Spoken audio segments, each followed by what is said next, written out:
Life divine பயில்வதற்காக நம் அனைவரையும் இந்த இணையதளத்தின் மூலம் ஒருங்கிணைத்து இந்த நல்ல வாய்ப்பினை நமக்கு அருளியுள்ள பகவானுக்கும் ஸ்ரீ அன்னைக்கும் நமது நன்றியையும் வணக்கத்தையும் அவர்களது பொற்பாதங்களில் சமர்ப்பிப்போம். இத்தருணத்தில் நம் மனதில் எழும் ஒவ்வொரு எண்ணத்தையும், இங்கு நாம் பேசும் ஒவ்வொரு வார்த்தையையும் அவர்களுக்கு காணிக்கையாக சமர்ப்பிப்போம். அனைவருக்கும் மாலை வணக்கம். இப்பொழுது லைஃப் டிவைன்ல புக் 2 சாப்டர் 9 பார்த்து கொண்டிருக்கின்றோம். அதன் தலைப்பு memory, ego and self experience. போன செஷன்ல பேராகிராஃப் 8 and 9 பார்த்தோம். இந்த செஷன்ல மேற்கொண்டு தொடரலாம். போன செஷன்ல என்ன நம்ம பார்த்தோம் என்பதை சற்று நினைவு கூறலாம்.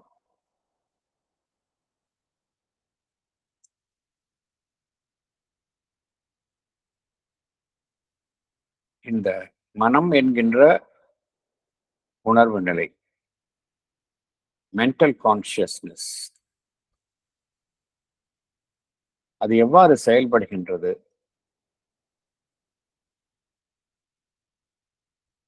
என்று பார்த்தால் அதனுடைய அடிப்படை செயல்படும் களம் எதுவாக அமைகின்றது என்றால்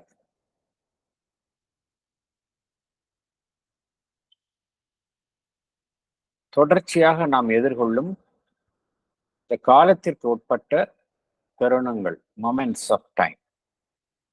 இந்த மொமெண்ட்ஸ் ஆஃப் டைம் என்பதுதான் நம்மளுடைய மனம் செயல்படுவதற்கு ஒரு அடிப்படை களமாக அமைகின்றது, ஃபீல்ட் ஆஃப் எக்ஸ்பீரியன்ஸ். இந்த மொமெண்ட்ஸ் என்பது, மொமெண்ட்ஸ் ஆஃப் டைம் என்பது, அதாவது காலத்திற்கு உட்பட்ட தருணங்கள் என்பது எவ்வாறு மனம் இதை கையாள்கின்றது என்றால், பிரித்து பிரித்து பகுதி பகுதியாக நம் மனம் கையாளுகின்றது.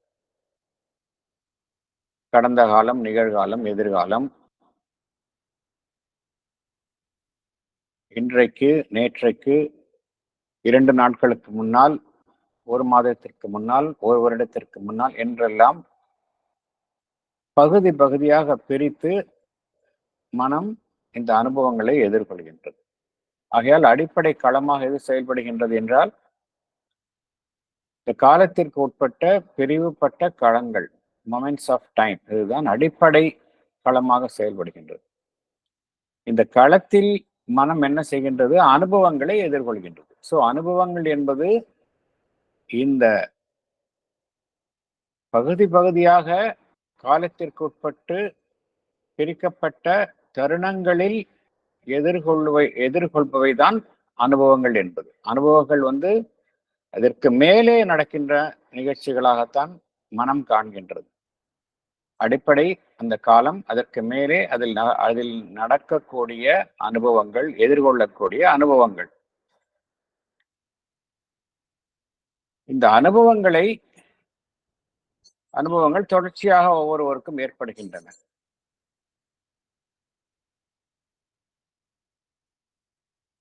இந்த அனுபவங்களை கையாளுவதற்காக மனிதனுடைய மனதிற்கு கொடுக்கப்பட்ட ஒரு கருவிதான் மெமரி, ஞாபகம் என்பது. அனுபவங்களை நாம் தொகுத்து மனதில் உருவாக்கிக் கொள்கின்றோம். அவைகளை மீண்டும் மீண்டும் அனுபவங்களை நாம் நினைவு கூறுகின்றோம். இதற்காக மனிதனுக்கு வழங்கப்பட்ட ஒரு கருவிதான், மனித மனதிற்கு வழங்கப்பட்ட ஒரு கருவி, ஒரு சாதனம்தான் ஞாபகம், மெமரி என்பது.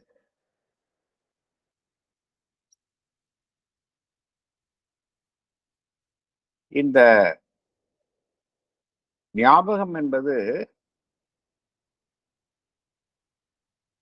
மனதினுடைய செயல்பாடு, நிகழ்காலம், தற்போது சந்திக்கும் அனுபவங்களை பார்க்கும் பொழுது ஞாபகம் என்பதற்கான பங்கு அதில் இல்லை.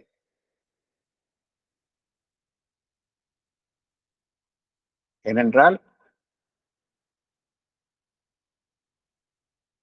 தற்போது ஒரு அனுபவத்தை, ஒரு இயக்கத்தை மனித மனம்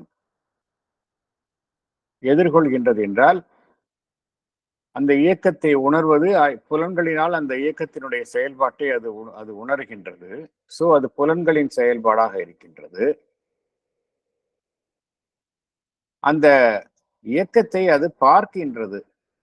தான் ஒரு இயக்கத்தில் ஈடுபடுகின்றோம், கோபமூடுகின்றோம், மகிழ்வுறுகின்றோம் என்று மனதில் உள்ள ஏதோ ஒன்று பார்க்கின்றது.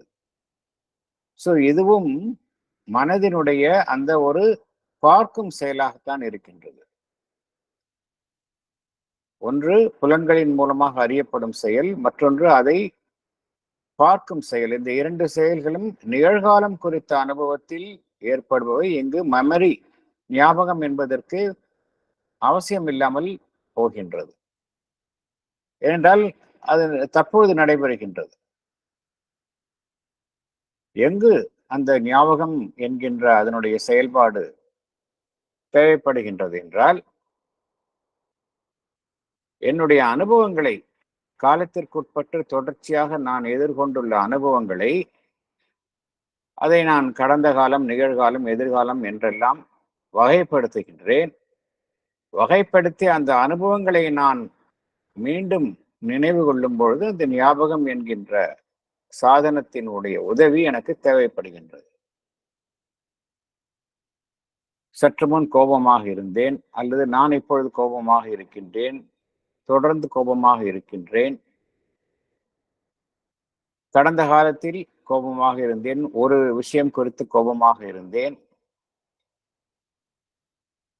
அதே நிகழ்வு மீண்டும் நடக்கும் என்றால் மீண்டும் நாம் கோபமாக இருப்பேன் என்றெல்லாம் நாம் நம்மளுடைய அனுபவங்களை ஞாபகம் என்கின்ற ஒரு சாதனத்தின் மூலம் நம்முள் நடக்கக்கூடிய இயக்கங்களை நாம் நினைவு கூர்கின்றோம்.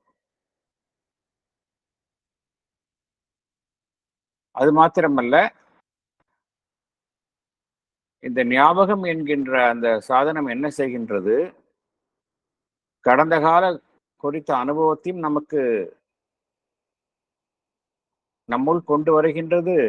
அது மாத்திரமல்ல, அதன் தொடர்பான நம்முடைய அந்த உணர்ச்சிகள், மகிழ்ச்சியோ துயரமோ, அவைகளையும் நமக்கு கொண்டு வருகின்றது.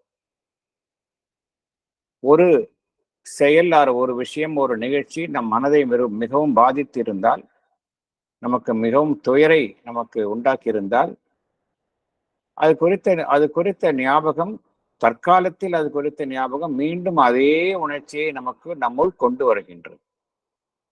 அது தற்பொழுது நமக்குள் நடக்காவிட்டாலும், தற்பொழுது நாம் அந்த அனுபவத்தை நேரடியாக எதிர்கொள்ளாவிட்டாலும், கடந்த காலத்தில் அது நடந்திருக்கும். அது குறித்த அந்த ஞாபகம் நமக்கு வரும்பொழுது அதனுடன் கூடிய அந்த உணர்ச்சியும் நமக்கு மீண்டும் நினைவுக்கு வருகின்றது. நம்மை துயருக்கோ, இன்பத்திற்கோ, மகிழ்ச்சிக்கோ வாழாக்குகின்றது.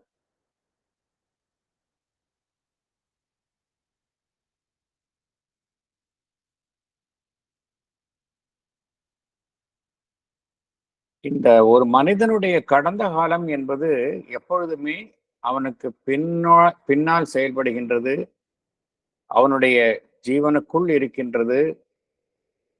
அவனுடைய ஜீவனின் உள்பாகத்திலும் இருக்கின்றது. ஒரு மனிதனுடைய மேற்புறத்தில் தான் மேற்புற மனம் செயல்படுகின்றது. ஆனால் ஒரு மனிதனுடைய கடந்த காலம் என்பது அவனுடைய மேற்புற உணர்வு நிலைக்கு பின்னால் தான் இருக்கின்றது. அந்த பின்னால் இருக்கக்கூடிய அந்த கடந்த காலம், அது குறித்த அனுபவங்களை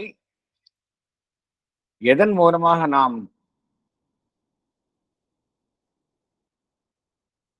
அது குறித்த அனுபவங்களை நாம் மீட்டு நினைவுக்கு கொண்டு வருகின்றோம் என்றால், நம்முடைய அந்த எண்ணம் சார்ந்த செயல்படும் மனம், தாட் மைண்ட்,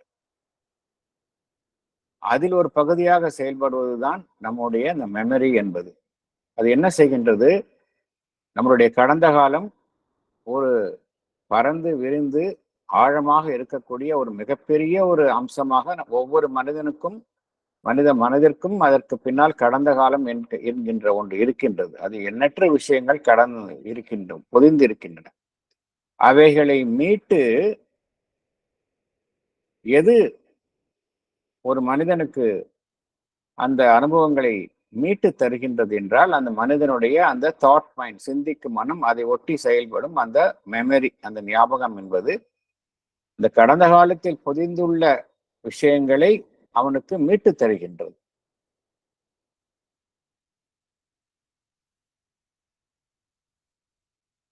எவ்வாறு ஒரு மனிதனுடைய கற்பனா சக்தி என்பது தற்பொழுது அவனுடைய வசத்திற்கு எட்டாமல் இருக்கும் விஷயங்களை அவனுடைய கற்பனா சக்தியினால் மூலம் அவன் அதை ஒரு அனுபவமாக அவன் உருவாக்கிக் கொள்கின்றானோ. உண்மையிலேயே அவனுக்கு அது குறித்த அனுபவம் இல்லை. ஆனால் அவனுடைய கற்பனா சக்தியின் மூலம் தனக்கு எட்டாத விஷயங்களை ஒரு மனிதன் அவைகளை ஒரு அனுபவமாக தன்னுள் கொண்டு வர முடிகின்றதோ, அதே போல ஒரு மனிதனுடைய கடந்த காலம் அது குறித்த விஷயங்களை எது ஒரு மனிதனுக்கு கொண்டு வருகின்றது என்றால், இந்த மெமரி, இந்த இந்த எண்ணம் சார்ந்து செயல்படும் மனதினுடைய ஒரு அங்கமாக இருக்கக்கூடிய அந்த மெமரி என்பது. இவ்வாறெல்லாம் இருந்தாலும் கூட என்ன பகவான் நமக்கு தெளிவுபடுத்துகின்றார் என்றால், ஒரு மனிதனுடைய மனம் என்பது தொடர்ந்து அனுபவங்களை எதிர்கொண்டு அனுபவங்களை காலத்தின் தொடர்ச்சியின் காரணமாக தொடர்ச்சியாக அந்த அனுபவங்களை அது எதிர்கொண்டு வருகின்றது. அது ஒரு கண்டினியூஸ் ஃப்ளோ ஆஃப் ஃப்ளோ. எப்படி ஒரு நதி இடைவிடாமல் ஓடிக்கொண்டிருக்கின்றதோ அதே போலத்தான் ஒரு மனிதனுடைய மனமும் அனுபவங்களை தொடர்ச்சியாக எதிர்கொண்டு அதன் வசம் அது ஆக்கிரமிக்கப்பட்டிருக்கின்றது. அந்த அந்த அனுபவம் ஒரு மனித மனதிற்கு தொடர்ச்சியாக நடைபெற்று கொண்டே இருக்கின்றது. இருந்தாலும் இந்த ஞாபகம் என்பது இந்த தொடர்ச்சியான அனுபவத்தை அது கொண்டு வருவது இல்லை. அனுபவங்கள் ஒரு மனிதனுக்கு தொடர்ச்சியாக ஏற்பட்டு கொண்டிருந்தாலும் ஒருபுறம் இந்த ஞாபகம் என்பது அந்த தொடர்ச்சியான அனுபவத்தினுடைய சாராம்சத்தையோ அல்லது அதனுடைய தொடர்ச்சியையோ ஒரு மனிதனுக்கு தருவது இல்லை.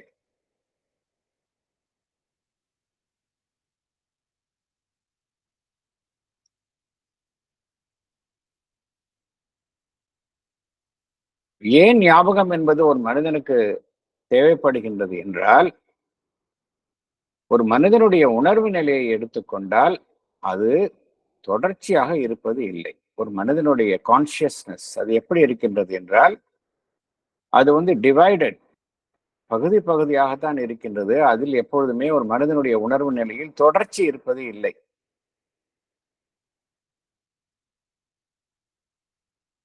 இந்த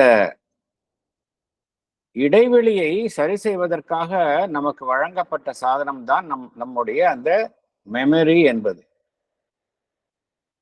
மாறாக ஒரு மனிதனுடைய உணர்வு நிலை, கான்சியஸ்னஸ் இடைவிடாமல் தொடர்ச்சியாக இருக்கும் நிலையில் இந்த மெமரி, இந்த ஞாபகம் என்பதற்கான அவசியம் இல்லாமல் போய்விடும் என்று பகவான் குறிப்பிடுகின்றார்.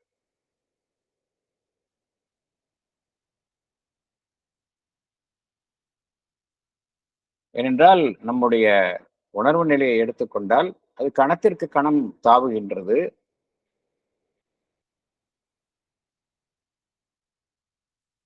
கடந்த காலத்தில் என்ன நடந்தது என்பது குறித்த நேரடியான ஒரு புரிதல் அதற்கு இருப்பது இல்லை. அதே போல என்ன நடக்கப் போகின்றது என்பது குறித்த ஒரு முழு அறியாமையில் தான் ஒரு மனிதனுடைய மனம் என்கின்ற உணர்வு நிலை இருக்கின்றது. இவ்வாறு பகுதியாக செயல்படும் மனிதனுடைய மனம் என்கின்ற உணர்வு நிலையில் அந்த குறையை சரி செய்யும் பொருட்டு அந்த குறையை சரி செய்வதற்காக வழங்கப்பட்ட ஒரு சாதனமாக செயல்படுவதுதான் மெமரி என்பது. பகவான் இங்க என்ன கோருகின்றார், இங்கு நாம் எதிர்கொள்ளும் அனுபவங்கள் எல்லாமே காலத்திற்கு உட்பட்டு தான் நடைபெறுகின்றன. there is a continuous flow of experiences in time. அது எப்படி அந்த அனுபவங்கள் நடைபெறுகின்றன? எப்படி ஒரு நீரோடையில் அந்த நீர் தொடர்ந்து ஓடிக்கொண்டே இருக்கின்றதோ, அல்லது ஒரு கடல் இருக்கின்றது, அந்த கடல்ல எடுத்துக்கொண்டால் அதில் பிரிவே இருப்பதில்லை. அது ஒரு தொடர்ச்சியான ஒரு பரப்பாகத்தான் இருக்கின்றது. அதே போலத்தான் ஒரு மனிதனுக்கு ஏற்படக்கூடிய அனுபவங்களும் தொடர்ந்து இடைவிடாமல் நடைபெற்று கொண்டே இருக்கின்றன. ஆனால் எது இங்கு பிரிவுபட்ட நிலையில் இருக்கின்றது என்றால், அதை பார்க்கும் மனிதனுடைய உணர்வு நிலை, the observing mental consciousness. அது எவ்வாறு இருக்கின்றது? அது பகுதி பகுதியாக இருக்கின்றது. பகுதி பகுதியாக இருப்பதனால் அந்த அறியாமையில் தான் அது அனைத்தையும் பார்க்கின்றது. கணத்திற்கு கணம்தான் அது அனைத்தையுமே பார்க்கின்றது. அதே போலத்தான் அது காலத்தையும் அவ்வாறு பார்க்கின்றது, இடத்தையும் அவ்வாறு பார்க்கின்றது. காலத்தையும் கணத்திற்கு கணம் பிரித்துதான் பார்க்கின்றது. ஒட்டுமொத்த பார்வை, காலம் குறித்த ஒட்டுமொத்தமான பார்வை அதற்கு இருப்பது இல்லை. இடம் குறித்த ஒட்டுமொத்தமான பார்வையும் இருப்பதில்லை. ஏனென்றால் இடம் என்பதும் இப்ப எவ்வாறு உண்மையிலேயே ஒரு மனிதனுக்கு அனுபவத்திற்கு முன் வழங்கப்படுகின்றது என்றால், ஒரு அன்டிவைடட் ஸ்பேஸ். எவ்வாறு ஒரு மகா சமுத்திரம் எவ்விதமான ஒரு பிரிவும் இல்லாமல் காணப்படுகின்றதோ, அவ்வாறுதான் அந்த இடம் என்கின்ற அனுபவமும் ஒரு மனித உணர்வுக்கு முன்னால் வழங்கப்படுகின்றது. ஆனால் மனிதனுடைய அந்த பார்க்கும் உணர்வு நிலை, அப்சர்விங் கான்சியஸ்னஸ், அது பிரிவுபட்ட நிலையில் இருப்பதனால் அதை பார்க்கும் நம்முடைய அந்த புலன்களை சார்ந்து இயங்கும் அமைப்பு, சென்ஸ் ஃபேக்கல்டி, அதுவும் ஒரு எல்லைக்குட்பட்ட வகையில் செயல்படுவதனால் நம்மால் அந்த இடம் குறித்த அந்த புரிதலும் நமக்கு ஒரு ஒட்டுமொத்த முழுமையாக நமக்கு காணப்படுவதில்லை. அனைத்தையும் தனித்தனியாக பார்க்கின்றோம். காலம் குறித்த அனுபவங்களை தனித்தனியாக பார்க்கின்றோம். இடம் குறித்த அனுபவத்தையும் தனித்தனியாக பார்க்கின்றோம். டைம் அண்ட் ஸ்பேஸை நாம் ஒட்டுமொத்தமாக காண தவறுகின்றோம். என்ன காரணம் என்றால், அதை பார்க்கும் உணர்வு நிலை, அப்சர்விங் கான்சியஸ்னஸ், பிரிவுபட்ட நிலையில் நம்முள் காணப்படுகின்றது. உண்மையிலேயே எவ்வாறு யதார்த்தம் என்ன, உண்மை என்ன என்றால், இந்த காலமும் இடமும் எப்பொழுதுமே எவ்வாறு இருக்கின்றன என்றால், எவ்வித பிரிவும் இல்லாமல் தான் அவைகள் இருக்கின்றன. இயற்கையிலேயே அவ்வாறு தான் இருக்கின்றன.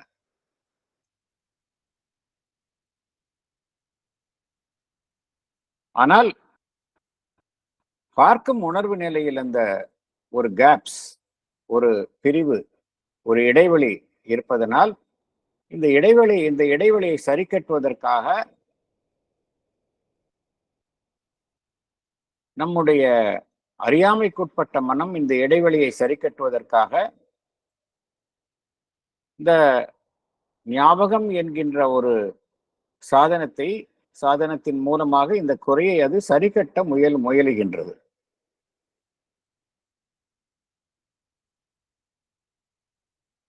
என்ன காரணம் என்றால், நாம் ஒவ்வொரு அனுபவத்தையும் ஒரு தொடர்ச்சியான ஒரு இழை போல நாம் நினைவு கூறுவது இல்லை. நம்முடைய அறியாமையினால் நாம் என்ன காணுகின்றோம்? இந்த நிகழ்வுகளினுடைய தொடர்ச்சியை நாம் காண தவறுகின்றோம். நம்முடைய அறியாமையினால், மனம் சார்ந்த அறியாமையினால் நாம் நிகழ்வுகளினுடைய தொடர்ச்சியை காண தவறுகின்றோம். அந்த பிரிவுபட்ட நிலையில் தான் அனைத்தையுமே காண்கின்றோம். அனைத்து அனுபவங்களையும் ஒரு தொடர்ச்சியான இழை போல நாம் காண தவறுகின்றோம். ஆகையினால் இதில் காணப்படும் இடைவெளி, இந்த நம்முடைய மனம், அறியாமைக்குட்பட்ட மனம், அதனால் உருவாக்கப்பட்ட அந்த டிவிஷன்ஸ், பிரிவுகள், இவைகளையெல்லாம் சரிக்கட்ட மனிதனுடைய மனதிற்கு வழங்கப்பட்ட ஒரு கருவிதான். மனிதனுடைய மனதிற்கு வெவ்வேறு கருவிகள் வழங்கப்பட்டுள்ளன. புலன்கள் என்பது ஒரு கருவி. அடுத்தது இமேஜினேஷன், கற்பனை என்பது ஒரு கருவி. அதே போலதான் இந்த மெமரி, ஞாபகம் என்பதும் ஒரு கருவி. ஆகையினால என்ன பகவான் இங்க கூற வருகின்றார் என்றால், ஒரு மனிதனுடைய உணர்வு நிலை முழுமையாக இல்லாத வரைக்கும், தற்போது உள்ள நிலையில் மனிதன் என்பவன் முழுமையான உணர்வு நிலையை, அதாவது பிரிவுபடாமல் இருக்கக்கூடிய முழுமையான உணர்வு நிலையை மனித மனம் எட்டவில்லை. அந்த நிலையில் அனுபவங்களினுடைய தொடர்ச்சியை அவனால் காண முடிவதில்லை, அதில் இடைவெளியை காண்கின்றான். இதை சரிக்கட்ட மனிதற்கு வழங்கப்பட்ட ஒரு இடைப்பட்ட சாதனம்தான் மெமரி என்பது.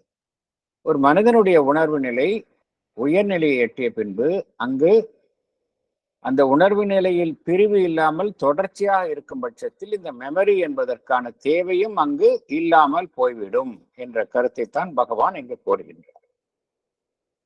அடுத்தது நம்ம பேராகிராஃப் 10 அதற்குள்ளே செல்லலாம்.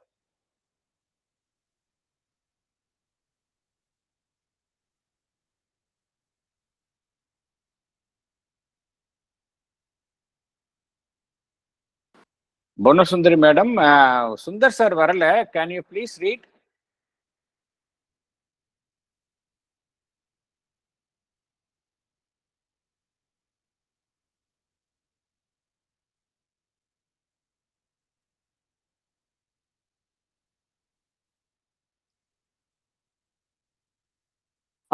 வரேன் sir. Thank you. Am I audible, sir? Am I audible? Yes. Okay. Para 10 தானே படிக்கணும். 9. Sir para 10 9 sir? Paragraph 10 படிக்கணும். 10. Okay.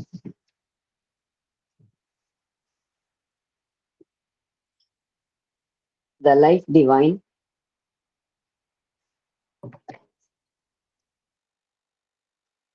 Part 2, Chapter 9, Memory, Ego, and Self-Experience, Paragraph 10.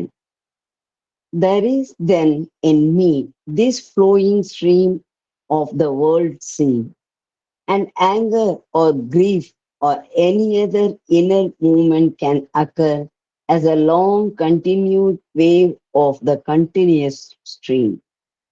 This continuity is not constituted by force of memory, although memory may help to prolong or repeat the wave when by itself it would have died away into the stream.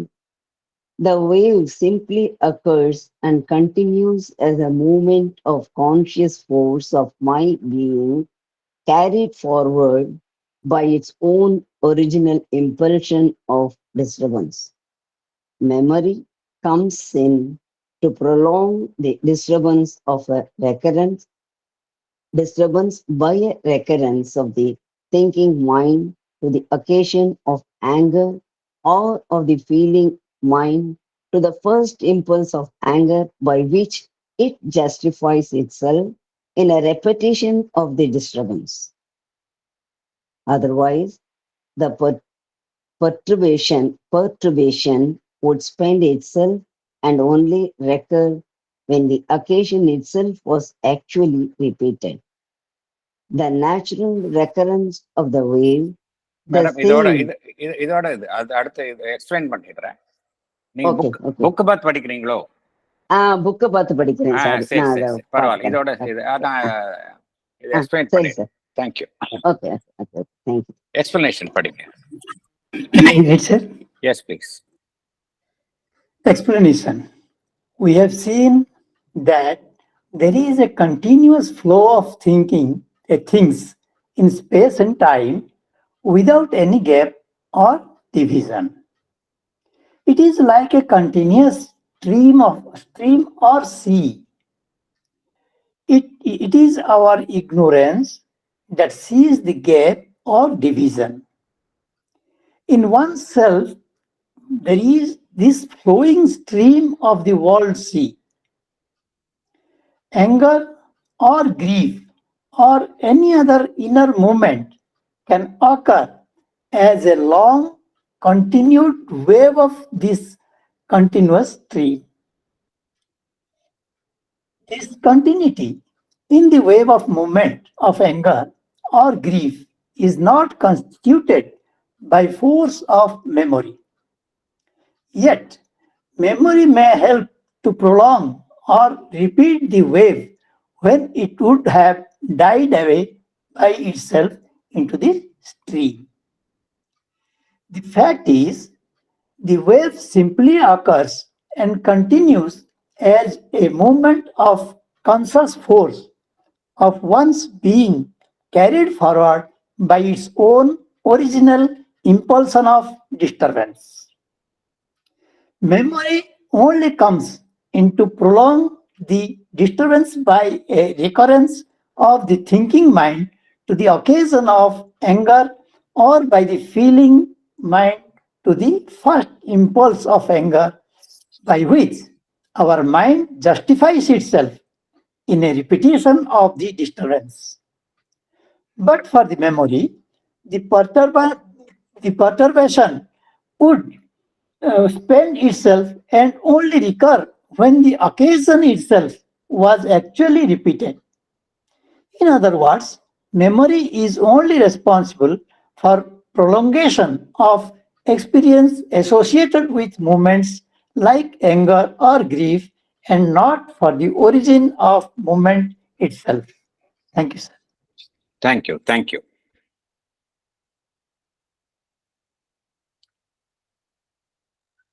இதுல என்ன நம்ம புரிந்து கொள்கின்றோம் என்றால், நடைமுறையில என்ன புரிந்து கொள்கின்றோம் பகவான் சொல்லக்கூடிய இந்த கருத்தில் இருந்து என்றால், நம் மனதில் இந்த டிஸ்டர்பன்ஸ்னா வெவ்வேறு விதமாக எழலாம். கோபம் என்பது ஒரு டிஸ்டர்பன்ஸ், துயரம் என்பது ஒரு டிஸ்டர்பன்ஸ், ஒழி கவலை என்பது ஒரு டிஸ்டர்பன்ஸ். இதெல்லாம் வேரியஸ் மென்டல் டிஸ்டர்பன்சஸ். ஆனால் நாம் என்ன செய்கின்றோம், மனிதனுடைய மனம் என்ன செய்கின்றது,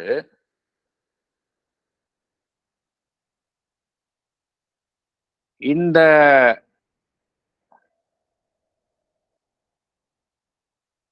இடையூறுகள், மனம் சார்ந்த இந்த தொந்தரவுகள் இடையூறுகள், டிஸ்டர்பன்சஸ், இதை மனிதனுடைய அந்த ஞாபகம் என்பது என்ன செய்கின்றது, தேவையில்லாமல் நீட்டிக்கின்றது. Memory unnecessarily it prolongs the disturbances of the mind. உண்மையிலே என்ன அப்படின்னா, இந்த டிஸ்டர்பன்சஸ் லெஃப்ட் இட் செல்ஃப் தானாவே அடங்கிடும். ஆனால் மெமரி என்ன செய்கின்றது, இதை நீட்டிக்கின்றது. இப்போ ஒருவர் நம்மை கோபமாக நம்மை பேசி விடுகின்றார், இல்ல நம்ம இன்சல்ட் பண்ணிடுறார் ஒருத்தர். அதுக்காக நாம் அந்த சமயம் அவர் மீது கோபப்படுகின்றோம். அத்துடன் நாம் விட்டுவிடுவது இல்லை. என்ன செய்கின்றோம், நாம் அதை மீண்டும் மீண்டும் நினைவு கூறுகின்றோம். அந்த இன்சிடென்ட், அந்த செயலை மனதில் மீண்டும் மீண்டும் நாம் புதுப்பிக்கின்றோம்.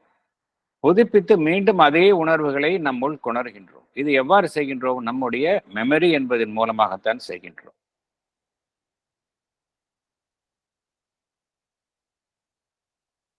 அதர்வைஸ் என்ன நடக்கும் என்றால், அதை அப்படியே விட்டுவிட்டால் அந்த செயல்கள் என்ன நடைபெறும், அந்த செயல்கள் அப்படியே ஃபேடவே ஆயிடும், மறைந்துவிடும். என்ன காரணம் அப்படின்னா, நாம் தொடர்ந்து அனுபவங்களை சந்தித்துக் கொண்டே இருக்கின்றோம். அதுதான் ஒரு பெரிய மனிதனுக்கு கொடுக்கப்பட்ட ஒரு பெரிய ஒரு கிஃப்ட். என்ன அப்படின்னா, தொடர்ந்து அனுபவங்களை சந்தித்துக் கொண்டே இருக்கின்றோம் நாம். அதனால இந்த நிமிஷம் ஒரு அனுபவம் நடக்கின்றதுன்னா அடுத்த நிமிஷம் அதற்கு வேறொரு அனுபவம் நடக்கின்றது. அதனால ஒரு மனிதன் முந்தைய அனுபவத்தை முற்றிலுமாக அதனுடைய பாதிப்பில் இருந்து விடுபட முடியும், ஒரு மனிதனுக்கு முடியும். ஆனால் நாம் அவ்வாறு இருப்பதில்லை.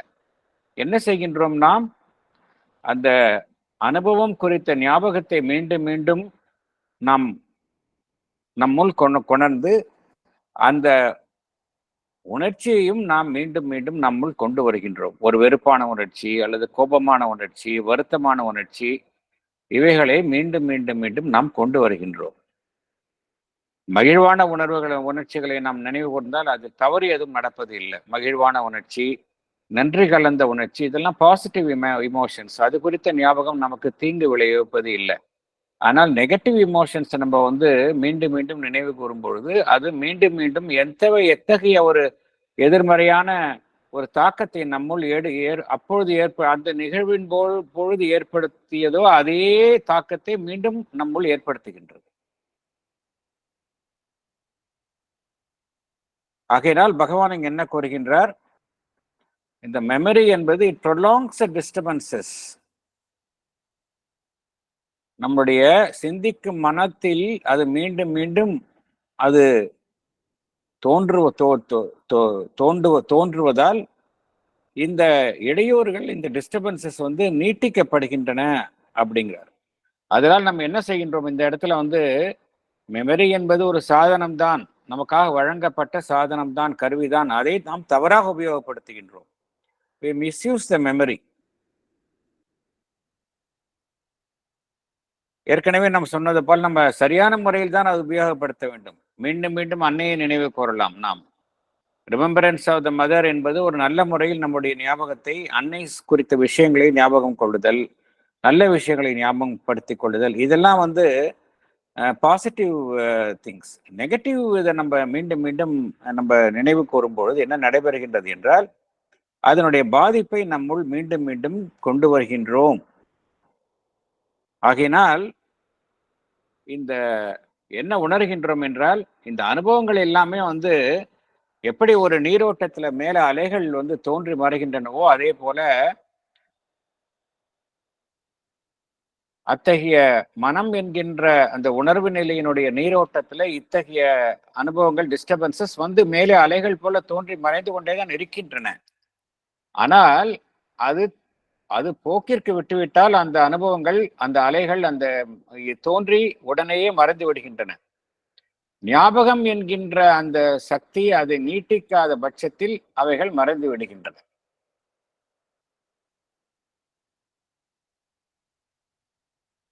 ஆகையினால் இந்த மெமரி என்பது என்ன செய்கின்ற இந்த இந்த ஒரு மனிதனுடைய மேற்புறத்தில் மனிதனுடைய மனம் என்கின்ற அந்த ஒரு இயக்கத்துல அந்த நீரோட்டத்தில் மேற்புறத்தில் தோன்றப்படும் அந்த துயரமோ இல்ல மகிழ்ச்சியோ இல்ல கோபமோ என்கின்ற அலைகள் எல்லாமே வந்து மெமரி என்கின்ற ஒரு ஞாபகம் என்கின்ற ஒரு அமைப்பினால் அது தோற்றுவிக்கப்படுவது இல்லை. ஆனால் உண்மையிலே மெமரி என்பது என்ன செய்கின்றது? அதனுடைய இருப்பை அது நீட்டிக்கின்றதை ஒழிய அது தோற்றுவிப்பதில்லை. ஏனென்றால் நம்ம வந்து என்ன பகவான் இங்கே கூறுகின்றார் என்றால் ஒரு கண்டினியூஸ் ஒரு ஃபோர்ஸ், ஒரு செயல், ஒரு சக்தி வந்து சக்தியின் இயக்கம் வந்து நம்முள் நடந்து கொண்டே இருக்கின்றது. ஒரு கண்டினியூஸ் சக்தியினுடைய இயக்கம் நம்முள் நடந்து கொண்டே இருக்கின்றது. அது எந்த சக்தியினுடைய இயக்கம் என்றால் நம்மளுடைய அந்த கான்சியஸ்னஸ், உணர்வு நிலையினுடைய அந்த சக்தி ஓட்டம். ஏனென்றால் நம்ம என்ன புரிந்து கொள்ள வேண்டும் என்றால் இங்க உலகத்தில் நடக்கக்கூடிய எல்லா விஷயங்களுமே வந்து எதனுடைய வெளிப்பாடாக இருக்கின்றன என்றால் அந்த கான்சியஸ்னஸ் ஃபோர்ஸ், சித் சக்தி, அதனுடைய வெளிப்பாடாகத்தான் அனைத்துமே இருக்கின்றன. இங்க எல்லாமே உலகத்தில் நடக்கக்கூடிய செயல்பாடுகள் எல்லாமே சக்தியினுடைய இயக்கங்கள் தான். சக்தியினுடைய இயக்கங்கள் இல்லை என்றால் இந்த சிருஷ்டியே நடைபெறாது. இந்த உலகம் என்பது இயங்கவே இயங்காது. அந்த பரம்பொருள், அந்த பீயிங், அந்த சத் என்கின்ற ஸ்டேட் அந்த நிலையிலேயே இருக்கும். ஆனா அந்த பரம்பொருள் இந்த பிரபஞ்சத்தில் எந்த நிலையில் செயல்படுகின்றது? பிகமிங், தன்னை வெளிப்படுத்திக் கொள்கின்றது. பிகமிங் என்றாலே அங்கு சக்தியினுடைய வெளிப்பாடு இந்த உலகத்தில் காணப்படுகின்றது. அந்த சக்தியினுடைய வெளிப்பாட்டிற்கு இணங்கி, சக்தியினுடைய வெளிப்பாட்டினுடைய ஒரு பகுதியாகத்தான் நம்முடைய மனம் என்கின்ற உணர்வு நிலையினுடைய செயல்பாடும் நிகழ்ந்து கொண்டே இருக்கின்றது. ஒரு continuous flow of things in space and time, காலத்திற்கு உட்பட்டும் இடத்திற்கு உட்பட்டும் இந்த தொடர்ச்சியான அந்த ஓட்டம், சக்தியின் ஓட்டம் நடந்து கொண்டே இருக்கின்றது. அந்த ஓட்டத்துல மேலே தோன்றி மறையக்கூடிய ஒரு அலைகளாக காணப்படுவதுதான் நாம் சந்திக்கக்கூடிய அந்த டிஸ்டர்பன்சஸ். டிஸ்டர்பன்சஸ் வந்து எப்படி வேணாலும் இருக்கலாம். மகிழ்ச்சியும் கூட ஒரு எக்ஸைட்மெண்ட்டும் கூட டிஸ்டர்பன்சஸ் என்றுதான் மாடர்ன் சைக்காட்ரிஸ்ட் கூறுகின்றார்கள். நமக்கு வந்து நினைக்கிறோம் டிஸ்டர்பன்சஸ் என்பது எதிர்மறையான விஷயம்தான் டிஸ்டர்பன்சஸ் அப்படின்னு. அப்படி கிடையாது அப்படிங்கிறாங்க. அதுல என்ன கூறுகின்றார்கள், ஒவ்வொரு மனிதனும் ஒரு சமநிலையில் இருக்கின்றான். அதைத்தான் ஹோமியோஸ்டாட்டிக் ஈக்குலிபிரியம் என்று கூறுகின்றார்கள். அந்த சமநிலையில் இருக்கும் பொழுதுதான் எல்லாமே அந்த அமைதி, ஒரு மகிழ்ச்சி எல்லாம் கிட்டுகின்றது. அந்த சமநிலை பாதிக்கப்படும் பொழுது அது வந்து எதிர்மறையான பாதிப்பாகவும் இருக்கலாம். அதனாலும் ஒரு மனிதன் பாதிக்கப்படுகின்றான். நேர்மறையான விஷயங்கள், ஒரு எக்ஸைட்மெண்ட், ஒரு அதீதமான ஒரு எக்ஸைட்மெண்ட், அதிலேயும் பாதிப்பு உண்டாகின்றது என்று மாடர்ன் சைக்காட்ரிஸ்ட் கூறுகின்றார்கள். ஆகையினால அடிப்படையில ஒரு மனிதனுடைய உணர்வு நிலையில என்ன நடைபெறுகின்றது, ஒரு தொடர்ச்சியான ஒரு ஓட்டம், சக்தியினுடைய ஓட்டம் நடைபெறுகின்றது. அதில் மேற்புறத்தில் ஏற்படக்கூடிய அலைகளாக தோன்றி மறையக்கூடிய அலைகள் தான் சந்திக்கக்கூடிய அந்த இயக்கங்கள். கோபமான இயக்கங்களோ துயரமான இயக்கங்களோ எல்லாமே மேற்புறத்தில் தோன்றுகின்றன. அவைகளினுடைய போக்கிற்கு விட்டுவிட்டால் எந்த ஒரு உந்துதலான சக்தி அவைகளை தோற்றுவித்ததோ அந்த சக்தியினுடைய இயக்கம் வலுவிழந்த பின்னர் அந்த இயக்கமும் மறைந்து விடுகின்றது. இது இயற்கையாக நடைபெறக்கூடியது. ஆனால் நம்முடைய அந்த ஞாபகம் என்கின்ற சக்தியின் மூலம் என்ன செய்கின்றோம், அந்த இயக்கத்தினுடைய செயல்பாட்டை நாம் நீட்டிக்கின்றோம் என்று இங்கு பகவான் குறிப்பிடுகின்றார். Memory only comes in to prolong the disturbance by a recurrence of the thinking mind to the occasion of anger, or by the feeling of mind to the first impulsion of anger, by which our mind justifies itself in a repetition of the disturbance. அதை வந்து என்ன செய்யறோம் பார்த்தீங்களா, அவர் என்னை வந்து அவர் அவ்வாறு insult பண்ணிட்டாரு, so அதனாலதான் நான் கோவப்பட்டேன், எப்படி அவர் இன்சல்ட் பண்ணலான்னு மீண்டும் மீண்டும் மீண்டும் அதையே போட்டு நம்ம நினைவு கொள்கின்றோம். இது வந்து ஒரு நெகட்டிவ் ஆக்ஷனாக போய்விடுகின்றது என்று பகவான் குறிப்பிடுகின்றார். Memory comes in to prolong the disturbance by recurrence of the thinking mind. நம்மளுடைய சிந்திக்கும் மனம் சும்மா இருப்பதில்லை. அது என்ன செய்கின்றது, எந்த தருணத்தில் நாம் அந்த கோபமுற்றேனோ அல்லது துயரற்றேனோ அந்த தருணத்தை மீண்டும் மீண்டும் என் முன் அது நினைவுக்கு கொண்டு வருகின்றது. அல்லது எந்த தருணத்தில் எனக்கு முதலாக கோபம் வந்ததோ, the first impulse of anger,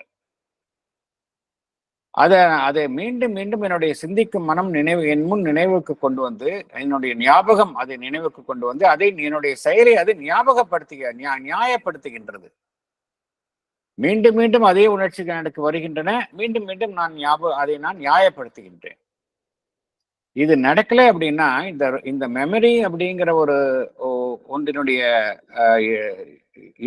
அதாவது ஒன்றினுடைய அந்த தலையீடு இங்க இல்லை அப்படின்னா எத்தகைய இயக்கமும் அதன் பாட்டுக்கு வந்து வலுவிழந்து மறைந்து விடும் அப்படிங்கிறார் பகவான். எத்தகைய இயக்கமும் மேற்புறத்தில் தோன்றக்கூடிய இயக்கங்கள் எல்லாம் தானே அவைகள் வலுவிழந்து மறைந்து விடும்.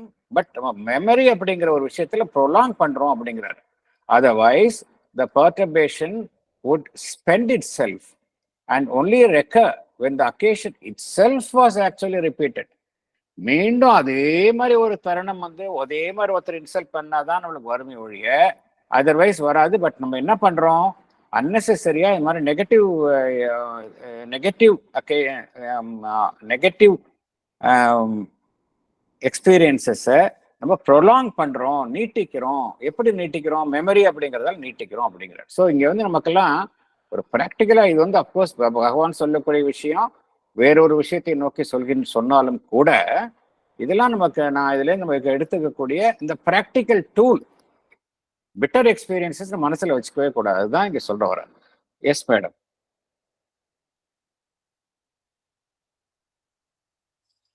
போனசுந்தர் மேடம். சாரி அன்மியூட் பண்ணிக்கல. அப்படி பார்க்கும் பொழுது துன்பத்தை மாத்திரம் அது நினைவு வைத்துக் கொள்வதில்லை, மெமரியில இருக்கிறது இல்ல, இன்பத்தையும் தான் அது நினைவு வைத்துக் கொள்கின்றது. அதே போல அந்த துன்பமான நினைவை அது பொருட்படுத்தாமல் இருந்தால் அது நினைவில் இருப்பதில்லை. அதை மனதுக்குள்ள எடுத்து கொண்டு வந்து வைத்து போற்றி பாதுகாக்கிறதுனாலதான் அது வந்து திருப்பி திருப்பி வருது இல்லையா? அந்த மாதிரி தான் வந்து இருக்கு. எக்ஸாக்ட்லி அதே தானே. எக்ஸாக்ட்லி நீங்க சொல்றது ம். ரொம்ப கரெக்ட். ஏன்னா இப்ப மனிதருக்கு மனிதன் மாறுபடுது. இப்ப ஃபார் எக்ஸாம்பிள் ஆ. ஒருத்தர் வந்து ம். உங்களை வந்து திட்டினாருன்னா நீங்க வந்து மன்னிச்சு விட்டுருவீங்க. அதை வந்து பொருட்படுத்தவே ம். மாட்டீங்க. ஓ அப்படியா அப்படின்னு நினைச்சுக்க மாட்டீங்க. அதே இது வேற ஒருத்தருக்கு அந்த அனுபவம் ஏற்பட்டா அது மனசுல வச்சுக்கிட்டு அவங்க மனசுல சொல்லிட்டே இருப்பாங்க. அதனால 10 பேருக்கு இந்த ஒரே அனுபவம் 10 பேருக்கு ஏற்பட்டா 10 பேரும் ஒரே மாதிரி அதை ரியாக்ட் பண்றது கிடையாது. ஆ. அதனால எகைன் ம். அங்கேயும் மாறுபடுகின்றது. ஒருத்தர் மறந்து விடுகின்றார், ஒருத்தர் ஞாபகம் வைத்துக் கொள்கின்றார், ஒருத்தர் பொருட்படுத்துவதில்லை, ஒருத்தர் சரிதான் ம். போ மன்னித்து விடலாம் அப்படிங்கிறாரு. அதனால again it differs person to person. ம். அது அது நிகழ்வுகளை பொறுத்தது இல்ல, அது பர்சன்ஸ பொறுத்ததுதான் எக்ஸாக்ட்லி இல்லையா? அப்படியே எக்ஸாக்ட்லி எப்படி பார்க்கணும். அந்த ம். பர்சீவிங் கான்சியஸ்னஸ் மனிதனுடைய அந்த உணர்வு நிலை எப்படி அதை உள்ள வாங்கிக்குங்கிறது அதை பொறுத்துதான் இருக்குது. அதுல மெமரி அப்படிங்கிறது நம்ம memory it has a role to play, அவ்வளவுதான். But ah. ஒரு மனிதனுடைய ஆ. உணர்வு நிலை வந்து நல்ல வளர்ச்சி அடைந்த நிலையில இருந்ததுன்னா அது அது ம். கெட்ட இப்ப நம்மளே வந்து ஃபார் எக்ஸாம்பிள் ம். நம்ம வந்து என்ன நினைக்கிறோம், நம்ம சும்மா மைண்டு சும்மா இருந்ததுன்னா சோ மெனி தாட்ஸ் வந்துகிட்டே இருக்கும். ம். கடந்த காலம் குறித்த நினைவுகளும் ஒரு மனிதனுக்கு வந்து கொண்டே தான் இருக்கும். நீங்க வேணுங்கிறீங்க, நம்ம whether you like it or not, those thoughts keep coming to us because of your memory. நம்ம என்ன செய்யறோம், நம்ம அன்னெசரி தாட்ஸ் அன்பிளசன்ட் தாட்ஸை வரும்பொழுதே அதை வந்து நம்ம பிளாக் பண்ணி அதை அவாய்ட் பண்ணிடுறோம். Majority of us do that exercise. சில பேர் பண்றது இல்லை, பண்ணாம மீண்டும் அதுல போய் விழுந்துடுறாங்க, அதுல இருந்து மேல முடிய மாட்டேங்குது அவங்களுக்கு. அதான் சோ பகவான் சொல்ல வர்ற அந்த அன்னைன்றதுல செகண்ட் சாப்டர்ல வர்ற ரிஜெக்ஷன்ல இந்த ரிஜெக்ஷனும் சேர்த்துக்கணும் அப்படின்னா இல்லையா? நிச்சயமாக சோ மெனி நிச்சயமாக ரிஜெக்ஷன்ஸ் இருக்கு. நிச்சயமாக சோ இந்த நிச்சயமாக அதாவது நிச்சயமாக நிச்சயமாக துன்பத்திற்குள்ள துன்ப நினைவுகளை வந்து மீண்டும் கொண்டு வராம அதை ரிஜெக்ட் பண்றதையும் நம்ம வந்து டெவலப் பண்ணிக்கணும். நிச்சயமாக நிச்சயமாக. Thank you sir, thank you. அடுத்த எதுக்கு போலாம் madam? Okay. The natural recurrence of the wave, the same or a similar occasion causing the same disturbance, is not any more than its isolated occurrence, a result of memory. Although memory may help to fortify it and make the mind more subject to it, there is rather the same relation of repeated occasion and repeated result and movement in the more fluid energy and variable substance of mind as that we see presented mechanically by the repetition of the same cause and effect in the less variable operations of the energy and substance of the material world. We may say, if we lie, that there is a subconscious memory in all energy of nature, which repeats invariably the same relation of energy and result. But then we enlarge illimitably the connotation of the word. Thank you, sir. Thank you. Explanation படி. படிக்கட்டுமாங்க sir? Yes madam. There may be natural recurrence of the wave. The same or a similar occasion may cause the same disturbance, but it is more an isolated occurrence than a result of memory. Yet memory may help to fortify it and make the mind more subject to it. There is rather the same relation of repeated occasion and repeated result and movement in the more fluid energy and variable substance of mind. It is like the same moment we see presented mechanically by the repetition of the same cause and effect in the less variable operations of energy and substance of the material world. Therefore, we may say there is a subconscious memory in all energy of nature, which repeats invariably the same relation of energy and result. But then we enlarge illimitably the basic meaning of the word, the memory. Thank you, sir. Thank you, madam. Thank you.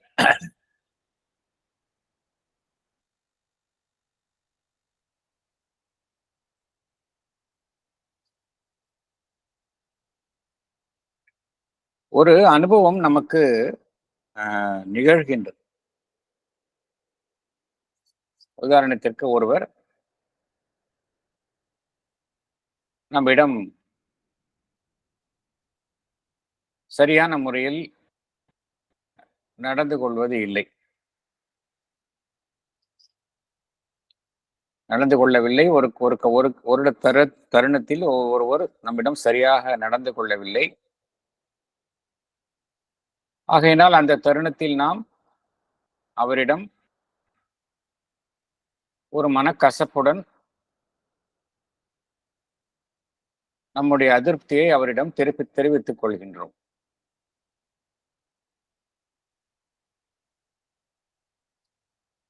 மீண்டும் அதே மாதிரி நிகழ்வு நமக்கு நடைபெறுகின்றது. மீண்டும் அதே மனிதர் நம்மை சரியாக நடத்தவில்லை. நாமும் அதே மாதிரி நம்முடைய அதிருப்தியை தெரிவிக்கும் வண்ணம் நாம் அவரிடம் நடந்து கொள்கின்றோம்.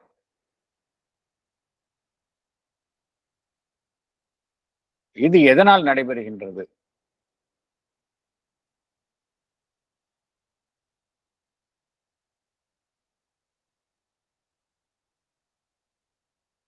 இது அந்த கடந்த காலம் குறித்த நம்முடைய அந்த ஞாபகத்தினாலா,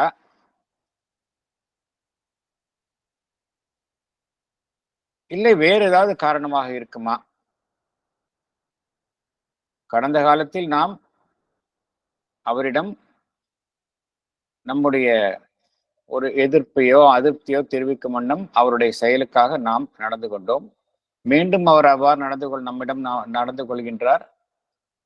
மீண்டும் நம்ம அவ்வாறே அவரிடம் நம்முடைய அதிருப்தியை தெரிவிக்கும் வண்ணம் நடந்து கொள்கின்றோம். இது எதனால் நடைபெறுகின்றது என்று பகவான் குறிப்பிடுகின்றார் என்றால், இது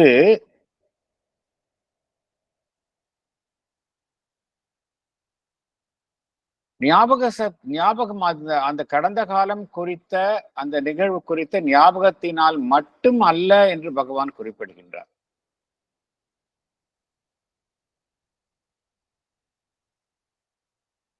இது இரண்டு நிகழ்வுகளும் ஒன்றுடன் ஒன்று தொடர்பு இல்லாதவை. ஆனால் நம்முடைய ஞாபகம் இங்கு நம்முடைய கடந்த காலத்தில் நமக்கு ஏற்பட்ட அந்த அனுபவம் குறித்த அந்த ஞாபகம் என்ன செய்கின்றது? நம்முடைய மனம் இவ்வாறுதான் இந்த செயலுக்கு இணங்க வேண்டும் என்று அதை தயார்படுத்துகின்றதை ஒழிய அதற்கான அந்த செயல்பாட்டிற்கான முற்றிலுமாக முழு காரணமாக அது செயல்படுவது இல்லை அப்படிங்கிறார்.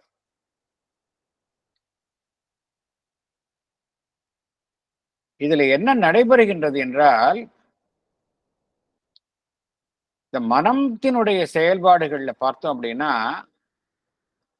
எப்படி இயற்கையில பொருள்கள் இருக்கின்றனவோ, இப்ப இயற்கையில மெட்டீரியல் நேச்சர், பொருள் சார்ந்த இயற்கையில ஒவ்வொரு செயலுக்கும் ஒரு எதிர்விளைவை நாம் காண்கின்றோம். அதே போல மனதினுடைய செயல்பாடுகளை எடுத்துக்கொண்டால், மனதினுடைய செயல்பாடுகள் மனம் சார்ந்த அந்த எலிமெண்ட்ஸ் இருக்கின்றன. மனம் சார்ந்த ஒவ்வொரு மனம் எடுத்துக்கொண்டால் அந்த மனதிற்கென்றே சில மூலக்கூறுகள் இருக்கின்றன. அவைகள் என்ன செய்கின்றன? ஒரு செயலுக்கு இவ்வாறுதான் நாம் எதிர்விளைவை செய்ய வேண்டும் என்று அந்த காஸ் அண்ட் எஃபெக்ட் அது ஒவ்வொரு செயலுக்கும் இருக்கின்றது. இந்த வகையில் இருந்தால் இவ்வாறுதான் இதற்கு ரியாக்ட் பண்ணணும் அப்படின்னு ஒவ்வொரு மனதிற்குள்ளேயும் ப்ரோக்ராம் ஆயிருக்குது. அது என்ன செய்கின்றது, அந்த நிகழ்வு நடக்கும் பொழுது ஒரு விதமான அதே மாதிரியான ஒரு எதிர்விளைவை அது செய்கின்றது. இதுல இந்த மெமரி ஞாபகம் சக்தி என்கின்ற அமைப்பினுடைய பங்கு என்னவாக இருக்கின்றது என்றால், ஏற்கனவே ஏற்பட்ட அனுபவத்தின் காரணமாக அது மனதை அத்தகைய ஒரு செயலுக்கு தயார் செய்கின்றது. அவ்வளவுதான். அது சரி, போன தடவை ஒருத்தர் திட்டினாரு, நான் வந்து கோபமாக இருந்தேன். ஸோ இந்த தடவையும் அதே மாதிரி என்ன திட்டுறாரு, ஸோ நான் கோபமாக இருப்பது தான் நியாயம் அப்படிங்கிற அளவுக்கு என் மைண்டை தயார் பண்ணுது. ஆனா நான் கோபமாக இருக்க வேண்டும் என்கின்ற அதற்கான முழு காரணமும் என்னுடைய மெமரியாக இருக்க முடியாது, வேறொன்றுதான் காரணம் என்று பகவான் குறிப்பிடுகின்றார். மெமரி என்ன செய்கின்றது, என்னுடைய தற்காலத்தைய செயலுக்கு வலுவூட்டுகின்றது. அவ்வளவுதான். நான் இப்படி ஒருத்தர் கடந்த காலத்துல ஒருத்தர் என்னை இன்சல்ட் பண்ணாரு, நான் இப்படி பண்ணினேன், இந்த காலத்துல இப்பவும் மீண்டும் அதே மாதிரி செய்கின்றார். ஸோ நான் வந்து திருப்பி நான் ரியாக்ட் பண்றேன். அவ்வாறு ரியாக்ட் பண்ணுவதுதான் சரி என்கின்ற என்னுடைய செயலுக்கு வலுவூட்டுகின்றது என்னுடைய கடந்த காலம் அது குறித்த மெமரி. அவ்வளவுதான். அதோட ரோல் அவ்வளவுதான். ஆனா இதுல இதற்கு பின்னால் என்ன இருக்கு அப்படின்னா, ஒரே செயல் ஒரே தருணம் மீண்டும் மீண்டும் வருகின்ற பொழுது ஒரே விதமான விளைவை அது ஏற்படுத்துகின்றது. ஒரே தருணத்திற்கு தருணம் ஒரே விதமான ஒரு இயக்கம் நடைபெறும் பொழுது ஒரே விதமான விளைவை வந்து அது ஏற்படுத்தி கொண்டே இருக்கின்றது. இந்த காஸ் அண்ட் எஃபெக்ட் அப்படிங்கிறது ஒவ்வொரு விஷயத்திலும் உள்பொதிந்து செயல்படுகின்றது. எப்படி ஒரு மெட்டீரியல் நேச்சர்ல வந்து, ஃபார் எக்ஸாம்பிள் நம்மளுடைய மெட்டீரியல் நேச்சர் எடுத்துக்கலாம். நம்மளுடைய பழக்க வழக்கங்களை பார்த்தோம் அப்படின்னா நிறைய சப்கான்சியஸா இருக்கும் நம்மளுக்கு. நிறைய நம்மளுடைய பழக்க வழக்கங்கள் இதுல என்ன பகவான் என்ன கூற வருகின்றார் என்றால், எல்லா இயக்கத்திற்கும் பின்னால வந்து ஒரு காஸ் அண்ட் எஃபெக்ட் எல்லாத்துக்கும் பின்னாலே ஒரு காஸ் அண்ட் எஃபெக்ட் இருக்கு அப்படிங்கிறாரு.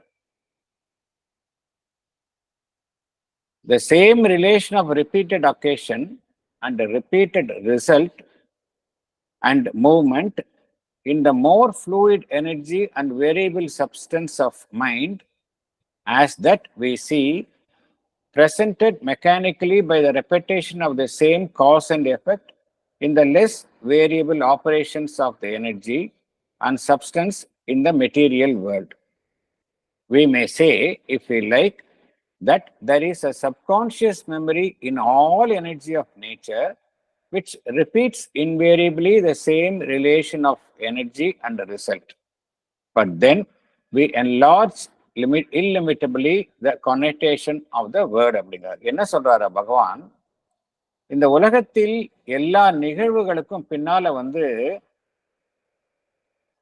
ஒரு சப்கான்சியஸ் லெவல்ல ஒரு மெமரி இருக்கின்றது. சப்கான்சியஸ் லெவல்ல ஒரு மெமரி இருக்கின்றது. இந்த நிகழ்ச்சி நடந்ததுன்னா இப்படிதான் செயல்படணும் அப்படிங்கிற ஒரு லெவல்ல, ஒரு சப்கான்சியஸ் லெவல்ல ஒரு மெமரி இருக்கின்றது. அது என்ன செய்கின்றது, ஒவ்வொரு செயலுக்கும் ஒரு ஏற்கனவே தீர்மானிக்கப்பட்டுள்ள ஒரு எதிர்விளைவை அது ஆட்டோமேட்டிக்கா கிரியேட் பண்ணுது அப்படிங்கிறார். உதாரணத்திற்கு சொல்லலாம் நம்ம, ஃபார் எக்ஸாம்பிள், இப்போ வந்து நம்ம ஏற்கனவே வந்து ஒரு சூடான ஒரு பொருளை நம்ம தொட்டோம் அப்படின்னா நம்ம என்ன செய்யறோம், உடனே கையை வந்து அந்த இடத்த, ஏற்கனவே ஒரு பொருளை தொடுறோம், ஒரு குறிப்பிட்ட பொருளை தொடுறோம், நமக்கு அது தொட்ட உடனே அது நம்ம சுடுகின்றது. மீண்டும் வந்து அந்த பொருளை பார்க்கும் பொழுது நாம் தொடுவதில்லை, நம்ம ஜாக்கிரதையா தான் தொடுறோம். என்ன காரணம் என்றால், இந்த சப்கான்சியஸ் மெமரி இருக்கு. அந்த செயல்ல வந்து சப்கான்சியஸ் மெமரி உள்ள இருக்குது. இந்த செயல் நடைபெற்றா இதுதான் விளைவு நடைபெறும் என்கின்ற ஒரு சப்கான்சியஸ் மெமரி ஒவ்வொரு செயல்பாட்டிலேயும் இருக்கின்றது. அதே போலத்தான் இங்கேயும் பார்த்தோம் அப்படின்னா, ஒவ்வொரு செயலுக்கும் எதிராக நம்மளுடைய மனதினுடைய செயல்பாடு என்பது ஒரு விதமாகத்தான் செயல்பட வேண்டும் என்பது ஒரு மெக்கானிக்கலா நடைபெறுகின்றது. இதுல மெமரி என்பது சப்கான்சியஸ் லெவல்ல தான் செயல்படுகின்றது. ஆனா அதை நாம் மிகைப்படுத்துகின்றோம் அப்படிங்கிறார். மியர் மெமரினால் மாத்திரம் இல்ல, சப்கான்சியஸ் லெவல்ல ஒவ்வொரு செயலுக்கும் இப்படித்தான் நம்ம செயல்படணும் அப்படிங்கிறது உள்ள இருக்குது. அதை நாம் மிகைப்படுத்துகிறோம் அப்படிங்கிறார். ஃபார் எக்ஸாம்பிள், ஒருத்தர் வந்து நம்மளை திட்டுறாருன்னு வச்சுக்கலாம். திட்டுறாருன்னா நம்ம திருப்பி நமக்கு கோபம் வர வேண்டும் என்பது அவசியம் கிடையாது. ஆனா நம்ம கோபப்படுகின்றோம். என்ன காரணம் என்றால், நம்மளுடைய சப்கான்சியஸ் மைண்ட்ல ரிஜிஸ்டர் ஆயிருக்கு. ஒருத்தர் திட்டினார்னா நாம கோவப்படணும், ரியாக்ட் பண்ணணும் அப்படிங்கிறது நம்மளுடைய மைண்ட்ல ரிஜிஸ்டர் ஆயிருக்குது. இது வந்து சப்கான்சியஸ் மெமரி அப்படிங்கிறாரு. இதனாலதான் நம்ம வந்து மெக்கானிக்கலா ரியாக்ட் பண்றோம் அப்படிங்கிறாரு. எப்படி நம்ம வந்து மெக்கானிக்கலா ஒரு பொருளை தொட்டா சுடும் அப்படின்னு நம்ம வந்து மீண்டும் அந்த செயலை செய்யாமல் இருக்கின்றோமோ, அதே போல மனம் சார்ந்த இயக்கங்களின் கூட நாம் மெக்கானிக்கலா ரியாக்ட் பண்றோம். என்ன காரணம்? அங்க ஒரு சப்கான்சியஸ் லெவல்ல மெமரி இருக்கின்றது. ஆனா அதை மிகைப்படுத்துகின்றோம் அப்படிங்கிறார். Even though it is there, we enlarge illimitably the connotation of the word அப்படிங்கிறார். மெமரி அப்படிங்கிறது மிகைப்படுத்துகிறோம், ஆனா சப்கான்சியஸ் லெவல்ல இருக்கின்றது. அதனால்தான் நாம எல்லா விஷயத்துக்கும் ஒரே மாதிரி செயல்படுகின்றோம் அப்படிங்கிறார். அது மாதிரி செயல்படணும்னு அவசியம் கிடையாது. ஒருவர் நம்ம திட்டினா மீண்டும் நாம ரியாக்ட் பண்ணணும் அப்படிங்கிறது அவசியம் கிடையாது. ஆனா நம்மளுடைய சப்கான்சியஸ் மெமரி என்ன சொல்கின்றது? ஒருத்தர் திட்டினாரு, போன தடவை நம்ம ரியாக்ட் பண்ணோம், ஸோ திருப்பி அதே மாதிரி ரியாக்ட் பண்ணணும், அது மாதிரி சொல்லுது அது. ஆனா இதை நம்ம என்ன செய்கின்றோம்? நம்ம மெமரி அப்படிங்கிறதுனுடைய ரோலை வந்து இந்த இடத்துல மிகைப்படுத்துகிறோம். அது சப்கான்சியஸா இருக்குது. அதனுடைய ஆதிக்கத்தின்படி நாம் செயல்பட வேண்டும் என்கின்ற அவசியம் இல்லை. ஆனால் நாம் மிகைப்படுத்துகின்றோம் அப்படிங்கிறார். இதத்தான் சார் பழக்க தோஷம் அப்படின்னு சொல்லுவாங்க. ஆனா வந்து அதற்கு எதிர்மாறா அந்த செயலை செஞ்சு அதனுடைய காஸ் அண்ட் எஃபெக்ட் தெரிஞ்சதுக்கு அப்புறம் அது பெட்டரா இருந்ததுன்னு சொன்னா, அதை நம்ம மனசுக்குள்ள கொண்டு வந்து அந்த மெமரிக்குள்ள கொண்டு வந்தோம்னு சொன்னா, நம்மால அந்த பழக்க தோஷத்தை நம்ம மீறி போக முடியும். This is one more thing பகவான் இஸ் சேயிங் டு அஸ். அவருடைய அட்வைஸ் மாதிரி நமக்கு இங்க சொல்றாரு. அது ஒரே மாதிரியா தான் போகணும்ன்றது இல்ல. கோபப்பட்ட அதுக்கு வந்து எதிர் விளைவா நீயும் திருப்பி கோபப்பட்ட உனக்கு ஒரு விளைவு கிடைத்தது, நல்ல விளைவுன்னு நீ மனசுல வைத்து கொண்டாய். ஆனா வந்து அதை விட பெட்டர் வே ஒண்ணு இருக்குன்னு உனக்கு தெரியும் பொழுது அந்த பழசை விட்டுட்டு ஏன் புதுசுக்குள்ள நம்ம போகக்கூடாது அப்படின்றது மாதிரி பகவான் சொல்ற மாதிரி எனக்கு அதுதான் உண்மை. எக்ஸாக்ட்லி நீங்க சொல்றதுதான் பகவான் சொல்றாரு. அது நம்ம இதுல இருந்து நம்ம இதெல்லாம் படிக்கும் பொழுது நம்ம இன்ஃபர் பண்ணிக்கணும். சும்மா இதை வந்து நம்ம வந்து ஒரு தியரியா படிச்சுட்டு போறதை விட என்ன சொல்ல வருது, நீங்க சொல்றதுதான் கரெக்ட் இன்ஃபரன்ஸ். இதுல என்ன நம்ம கத்துக்கிறோம்? நம்ம ஒரே மாதிரி ஒருத்தர் எல்லா சமயங்களையும் ரியாக்ட் பண்ணணும்னு அவசியம் கிடையாது, அவ்வளவுதான். சப்கான்சியஸ் லெவல்ல ஒரு மெமரி அப்படிங்கிறது இருக்கு. அதன் அடிப்படையில் நம்ம ஒரு மாதிரி ரியாக்ட் பண்றோம், மெக்கானிக்கலா ரியாக்ட் பண்றோம். ஆனா அதை நம்ம மிகைப்படுத்தி அப்படிதான் ரியாக்ட் பண்ணணும்னு அவசியம் கிடையாது. அதுதான் பகவான் சொல்ல வர்றாரு. அதை மிகைப்படுத்துகிறோம் அப்படிங்கிறாரு. we enlarge illimitably the connotation of the word அப்படிங்கிறாரு. இப்படிதான் ரியாக்ட் பண்ண அவசியம் கிடையாது. அதுதான் உண்மை. அது வளர்ந்த ஒரு மனிதனுடைய மனம் தொடர்ந்து உணர்வு நிலையில் வளர்ச்சி அடையும் பொழுது, வளர்ச்சின்னா அப்படிதானே. நம்ம நேற்றுக்கு ஒரு மாதிரி ரியாக்ட் பண்ண அப்படின்னா இன்னைக்கு நான் அந்த மாதிரி ரியாக்ட் பண்ண கூடாது. அதுதானே என்னுடைய வளர்ச்சி. நிச்சயமா நீங்க சொல்றது கரெக்ட். இந்த நிலையத்தான் சார் நம்ம இப்ப வந்து குழந்தை வளர்ப்புல பாக்குறோம். முந்தைய காலத்துல ஒரு 40-50 வருடங்களுக்கு முன்னால டீச்சர்ட்ட நீங்க என்ன வேணாலும் பண்ணிக்கோங்க, அவன் படிக்கணும் அப்படின்னு சொல்லிட்டு தோலை உரிங்கன்ற மாதிரி அளவுக்கு கூட சொல்லுவாங்க. அந்த அளவுக்கு கூட சொன்னாங்க.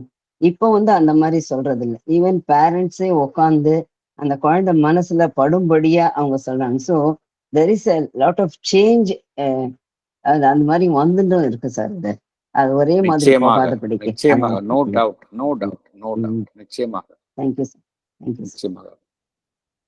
S madam, Thilagavathi madam.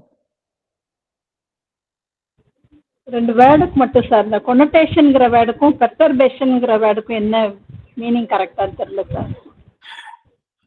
கொனோட்டேஷன் அப்படின்னா என்ன அர்த்தம் அப்படின்னா,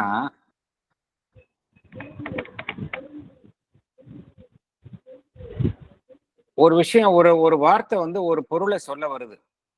ஒரு வார்த்தை ஒரு அர்த்தத்தை அது தெரிவிக்கின்றது. ஒரு வார்த்தை ஒரு பொருளை நமக்கு தெரிவிக்கின்றது.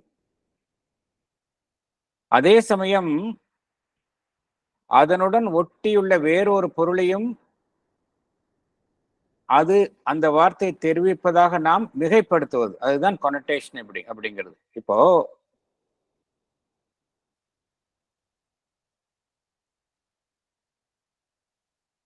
அடிப்படையில ஒரு வார்த்தைக்கு ஒரு பொருள் இருக்குது, அவ்வளவுதான், அதோட நிறுத்திக்கணும் நம்ம. ஆனா நம்ம என்ன செய்கின்றோம்,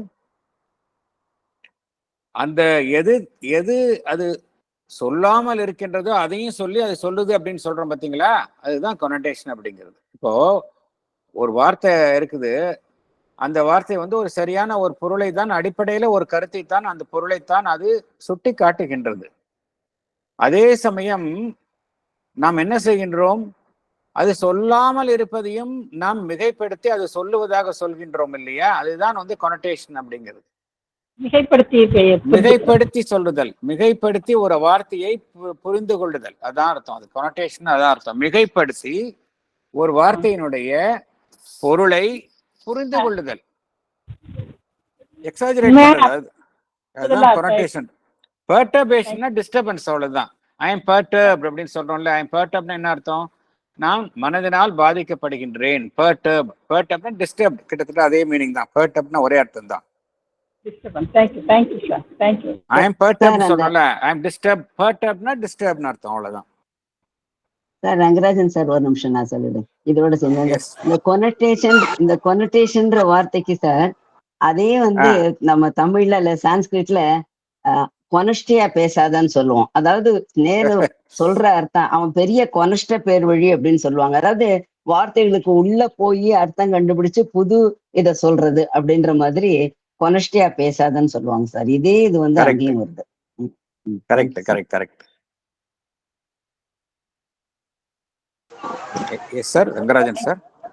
சார், அந்த நம்ம அமிர்தா அவர்கள் வந்து ஒரு அற்புதமான இன்சிடென்ட் அரவிந்தரை இது பண்ணி சொல்றார், அதை சொல்லட்டுமா சார்? சொல்லுங்க சார், சொல்லுங்க.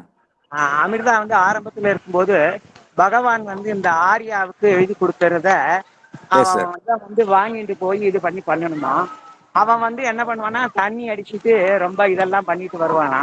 இவர் வந்து அமிர்தா வந்து ஒரு நாள் அவன் வர்றதுக்கு காத்துட்டு இருந்து, அவன் வந்த உடனே என்ன நீங்க நினைச்சுட்டு இருக்க, இந்த மாதிரி தண்ணி போட்டுட்டு லேட்டா தான் வர, சரியாதான் பண்றதுல அப்படின்னு திட்டுறாரு. அவர் திட்டும் போது இவர் பக்கத்துலயே இருந்து கேட்டு, அவன் வந்து இன்னும் பண்ண மாட்டேன் சார் அப்படின்னு சொல்லிட்டு போன உடனே அமிர்தாவை பார்த்து அவர் வந்து அரவிந்தர் சொல்றாராம், நம்மளோட contract with that man is என்ன, அவன் வந்து நம்ம கொடுத்ததை வாங்கிட்டு போய் திருப்பி கொண்டு வந்து கொடுத்து வரணும் அப்படிங்கிறது தான். நீ அதுல ஏதாவது சொல்றதுன்னு நீ சொல்லு, அவன் வந்து தண்ணி அடிச்சுட்டு வரான் அது இதெல்லாம் சொல்றதுக்கு உனக்கு உரிமை இல்லை அப்படின்னு சொல்றாராம். இது வந்து பின்னாடி வந்து இந்த ஸ்தித பிரஜ்ஞி அப்படின்னு சொல்லிட்டு அவனோட நிலைகள் என்ன அப்படின்னு சொல்லிட்டு பகவத்கீதையில வரும்போது மான அவமானங்களுக்கு அப்பாற்பட்டவன் வரும். அப்போ அதையும் பத்தி ரொம்ப அற்புதமா எக்ஸ்பிளைன் பண்ணிருக்கார். Correct. I just wanted to quote these two incidents. ஆமா, அதான் ஒரு வார்த்தையை சொன்னோன்னா அதோடைய அசோசியேட்டட் வார்த்தையை மிகைப்படுத்தி நம்ம புரிந்து கொள்ளுதல், அதுதான் கானோட்டேஷன் அப்படிங்கிறது. ஃபார் எக்ஸாம்பிள், ஒருத்தர் ஸ்ட்ராங் அப்படின்னா நம்ம என்ன நினைச்சுக்கிறோம், ஸ்ட்ராங்னா ரொம்ப டஃப்பானவர், ரொம்ப ஸ்டர்டியானவர், ஹார்டானவர், இதெல்லாம் நம்மளே ஆட் பண்ணிக்கிறோம். அதே போல ஒருத்தர் ரொம்ப ப்ரௌடா இருக்காரு அப்படின்னு என்ன அர்த்தம், அதோட அசோசியேட்டட் இதை நம்ம எக்ஸாஜரேட் பண்ணிக்கிறோம். கான்ஃபிடென்ட்டா இருக்காரு, அரகண்டா இருக்காரு, ஈகோயிஸ்டிக்கா இருக்காரு, நம்மளே கூட சேர்த்துக்கிறோம் இல்லையா. இது மாதிரி ஒரு வார்த்தை அப்படின்னா அதோட அசோசியேட்டட் மீனிங்கை, அதோட அடிப்படை மீனிங்கை மாத்திரம் புரிஞ்சுக்காம அதோட எதெல்லாம் சம்பந்தப்பட்டிருக்கோ அவ்வளோத்தையும் நம்ம புரிஞ்சுக்கிறது, அதுதான் வந்து அந்த கொனோட்டேஷன் அப்படிங்கிறது. அதுதான் அர்த்தம், அதுக்கு அடிப்படையில அதுதான் அர்த்தம். கொனோட்டேஷன் அந்த வார்த்தையை மாத்திரம் என்ன சொல்லுவாரோ அதை புரிஞ்சுக்காம அதோட அசோசியேட்டட் எல்லாம் புரிஞ்சுக்கிறது. ஒருத்தர் பொய் சொல்றாரு அப்படின்னா, அவர் பெரிய பொய் மாத்திரம் சொல்ல மாட்டாரு, பெரிய கதை விடுவாரு, அவர் வந்து இது அதோட சம்பந்தப்பட்ட விஷயங்கள் எல்லாம் சொல்லிக்கிறது. அதாவது ஒரு வார்த்தையோடு நிறுத்திக்கணும். அது என்ன தெரிவிக்க விரும்புகின்றதோ அந்த பொருளோட நிறுத்தாம அதுலேருந்து அப்படியே பில்ட் பண்ணிட்டே போறதுதான் கொனடேஷன் அப்படிங்கிறது, மிகைப்படுத்துது. அதுதான் அர்த்தம். அதான் பாசிட்டிவ் கொனடேஷன், நெகட்டிவ் கொனடேஷன். நெகட்டிவாவும் சொல்லலாம், பாசிட்டிவாவும் சொல்லலாம், நெகட்டிவாவும் சொல்லலாம். அதுல தேங்க்யூ சார். பர்டப்னா என்ன அர்த்தம்னா உங்களுக்கு தெரியும். பர்டப்ங்கிறது டிஸ்டர்ப், சிம்பிளி ஐ மென்டலி பர்டப், நான் பாதிக்கப்பட்டுள்ளேன், டிஸ்டர்ப் ஆயிருக்கேன் அப்படின்னு தான். ரெண்டும் கிட்டத்தட்ட ஒரே மீனிங். குழப்பம் மாதிரி என்ன சார்? ஆமா, குழப்பம் தான் அது. ஆக்சுவலா மனதில் ஒரு கலக்கம் கலக்கம் சொல்றோம் இல்லையா, கலங்கி இருக்கிறேன் அப்படின்னு சொல்றோம். நம்ம மனதுல ஒரு கலக்கம் சொல்றோம் இல்லையா, அதுதான் வந்து இந்த பர்டப்டுன்னு நம்ம சொல்றோம். அதுதான் அர்த்தம். அதுக்கு யூஸ்வலா இந்த பர்டப்ங்கிறதுங்க எந்த சமயத்தில் நம்ம யூஸ் பண்ணுவாங்க அப்படின்னா,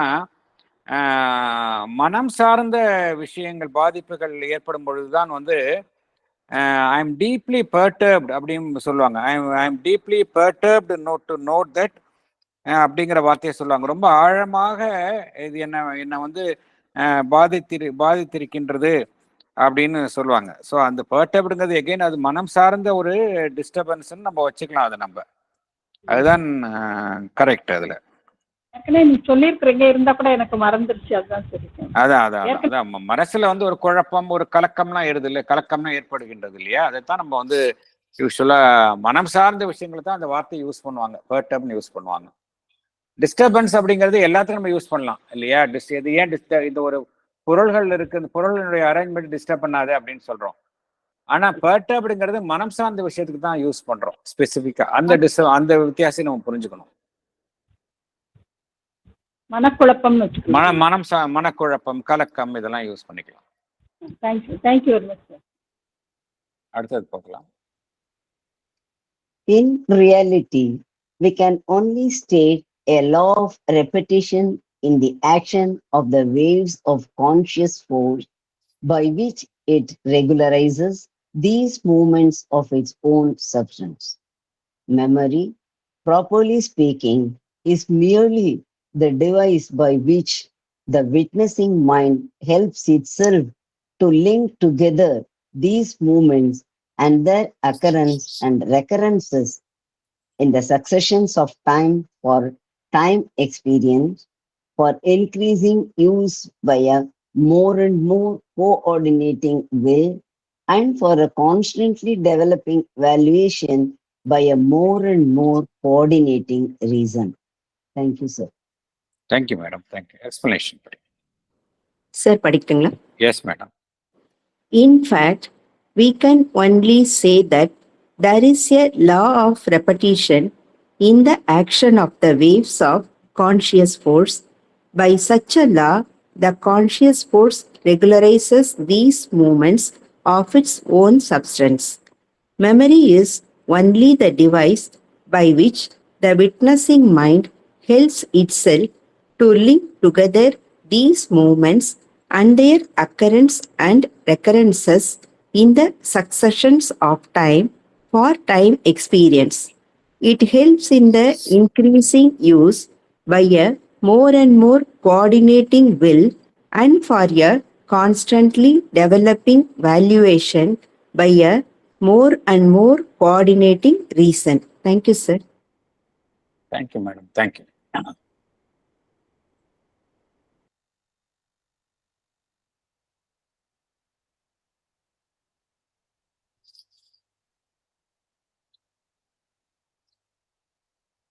பகவான் இங்க ஒரு வார்த்தையை, ஒரு சொற்றொடரை உபயோகிக்கின்றார். லா ஆஃப் ரெபெட்டிஷன் அப்படிங்கிறார். லா ஆஃப் ரெபெட்டிஷன் அப்படின்னா மீண்டும் மீண்டும் ஒரு செயல் இவ்வாறு தான் நடைபெற வேண்டும் என்கின்ற ஒரு விதி இருக்கின்றது. அந்த விதியின்படிதான் அந்த செயல்கள் மீண்டும் மீண்டும் நிகழ்ந்தாலும் அவ்வாறு தான் நடைபெற வேண்டும் என்கின்ற ஒரு விதி. இந்த விதியின் அடிப்படையில் தான்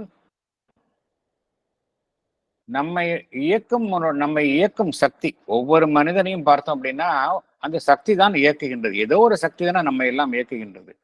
அதுதான் நம்ம கான்சியஸ் ஃபோர்ஸ் அப்படிங்கிறோம். சித் சக்தி தான். இந்த சித் சக்தியினுடைய இயக்கம் தான் இந்த உலகத்தில் நம்மை அனைவரையுமே, நம்மை மாத்திரமல்ல அனைத்தையும் அதுதான் இயக்குகின்றது. அதுல மனம் என்கின்ற அமைப்பையும் அதுதான் இயக்கின்றது. அதனுடைய இயக்கத்துல அது குருட்டுத்தனமாக செயல்பட முடியாது இல்ல. அந்த சித் சக்தியினுடைய இயக்கமாக இருந்தாலும் அது பிளைண்டா ஆக்ட் பண்ண முடியாது. Because it is a conscious force. அது என்ன செய்கின்றது? அதனுடைய இயக்கத்திற்காக சில விதிகளை அது அமைக்கின்றது. அந்த விதிகளின் அடிப்படையில் தான் அந்த இயக்கம் நடைபெறுகின்றது. அந்த விதி எத்தகைய விதியாக இருக்கின்றது என்றால், பகவான் எவ்வாறு கூறுகின்றார்? a law of repetition அப்படிங்கிறார். ஒரு விஷயம் இப்படி நடந்ததுன்னா இப்படிதான் நடக்கணும் அப்படிங்கிற ஒரு விதியின் அடிப்படையில் தான் நம்மை இயக்கும் சக்தி செயல்படுகின்றது. அந்த விதியின் அடிப்படையில் தான் நம்முள் நடைபெறும் அனைத்து இயக்கங்களையும் அது நெறிப்படுத்துகின்றது. ஒரு விதி இருக்கின்றது, அந்த விதியின்படி அது நெறிப்படுத்துகின்றது. அந்த நெறி இல்லை அப்படின்னா என்ன நடைபெறும்? குழப்பம் தான் ஏற்படும் இல்லையா? அதுக்காகத்தான் அவ்வாறு நடைபெறுகின்றது. ஒரு நெறியின் படிதான் எல்லாமே நடைபெறுகின்றது.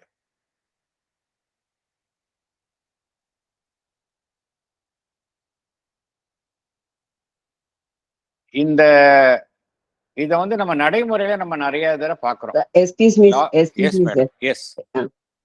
இது புரியல. இந்த சொல்றது பகவான் சொல்றது புரியல. ஏன்னா ஒரு நெறிப்படி இருக்கணும்னு சொன்னா அந்த நெறிய மாத்தணும்னு தான் இப்போ நம்ம நினைக்கிறோம். ரிஜெக்ஷன் பண்ணி மாறுறதுன்னு அது வேற, இல்ல பகவான் இப்ப சொல்றது வேறையா? ரெண்டுமே வேறையா?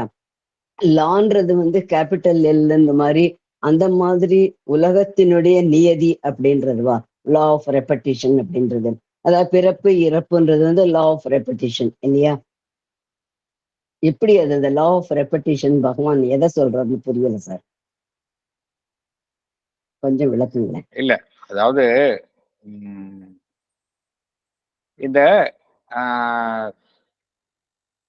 காஸ் அண்ட் எஃபெக்ட் இருக்கு இல்லையா? ஒரு செயலுக்கு ஒரு விளைவு அப்படிங்கிறது படிதான் நம்முடைய ஒவ்வொரு செயலுமே நமக்கு நடைபெறுகின்றது. எல்லாத்துக்கும் அப்படித்தானே. ஒவ்வொரு காஸ் அண்ட் எஃபெக்ட் அப்படிங்கிறது ஒவ்வொரு செயலுக்கும் நமக்கு பார்க்கிறோம். நம்ம மனிதனுடைய செயல்களுக்கும் பார்த்தோம் அப்படின்னா ஒரு காஸ் அண்ட் எஃபெக்ட், அதன் அடிப்படையில் தான் மனிதனுடைய மனதினுடைய செயல்பாடும் அவ்வாறுதான் நடைபெற்று கொண்டே இருக்கின்றது. அப்ப அதையே மனுஷன் ஜஸ்டிஃபை பண்ண முடியாதா? இந்த காசுனால்தான் நான் இப்படி நடந்தேன்னு அவன் ஜஸ்டிஃபை பண்ண முடியாதா? அப்போ அவனுடைய செயலுக்கு நியாயம் கற்பிக்கலாம்.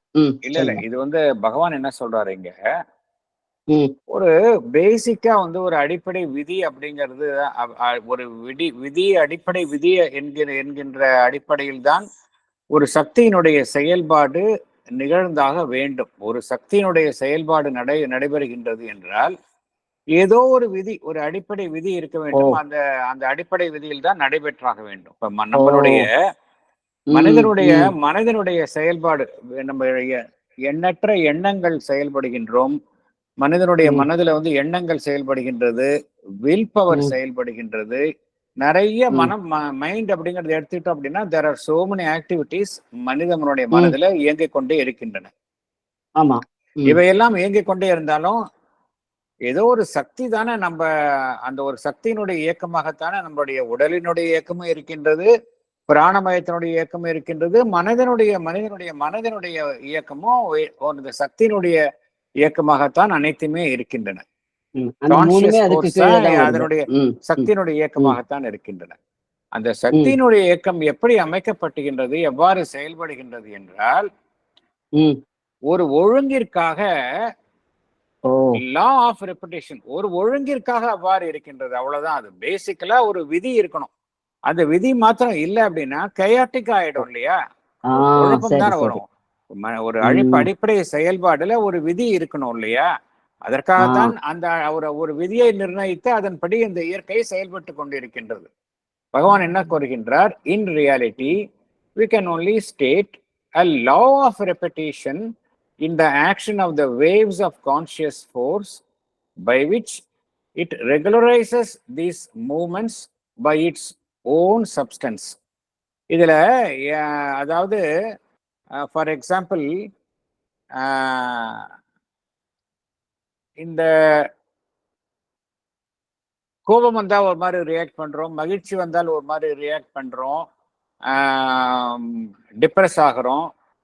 இதுதான் there are so many moments இந்த நம்மளுடைய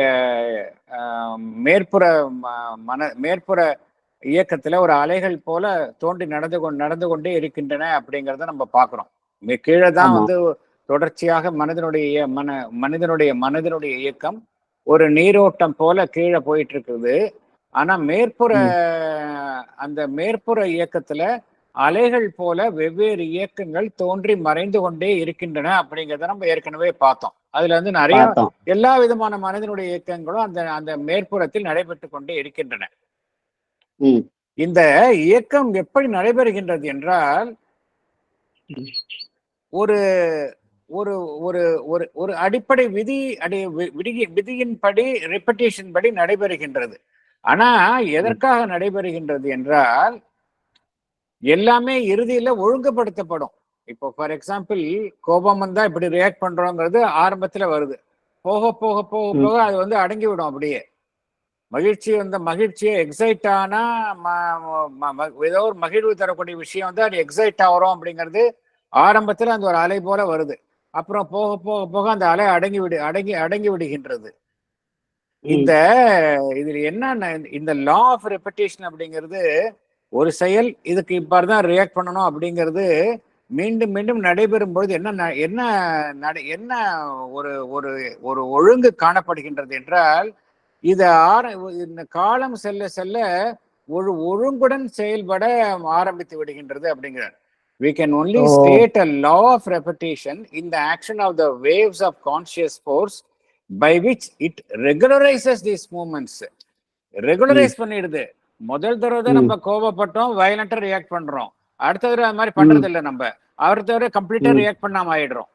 முதல் தடவை ஒரு விஷயம் நடக்குது, எக்ஸைட் ஆகிறோம். நம்ம வாழ்க்கையில நம்ம பாக்குறோம் இல்லையா, சின்ன வயசுல வந்து ஒரு விஷயம் கெட்டுக்கின்றது, அந்த விஷயம் நம்ம ரொம்ப எக்ஸைட் ஆகி குதூகலமாகறோம். அப்புறம் நாளடைவில் அதே விஷயம் நம்ம நடந்தது கூட நம்ம ரியாக்ட் பண்ணாம விட்டுறோம். ஸோ இந்த லா ஆஃப் ரெப்படேஷன் என்ன பண்ணுது, ரெகுலரைஸ் பண்ணிடுது. அப்புறம் கொஞ்ச நாள் கழிச்சு நம்ம அப்படியே சமமா ஆக்கி விட்டுறது. நம்மளுடைய மென்டல் அந்த வேவ்ஸை வந்து அந்த அளவுக்கு கீழே மேலையும் போகாம ரெகுலரைஸ் பண்ணி விட்டுருது அப்படிங்கிறாரு. அதைத்தான் பகவான் சொல்றாரு. We can only state a law of repetition in the action of the waves of conscious force by which it regularizes, அது ஒழுங்குபடுத்தியது, these movements of its own substance அப்படிங்கிறார். அப்படிதான் அதை வைத்துக்கொண்டே நம்மளுடைய ஓன் மனம் சார்ந்த பொருள்கள்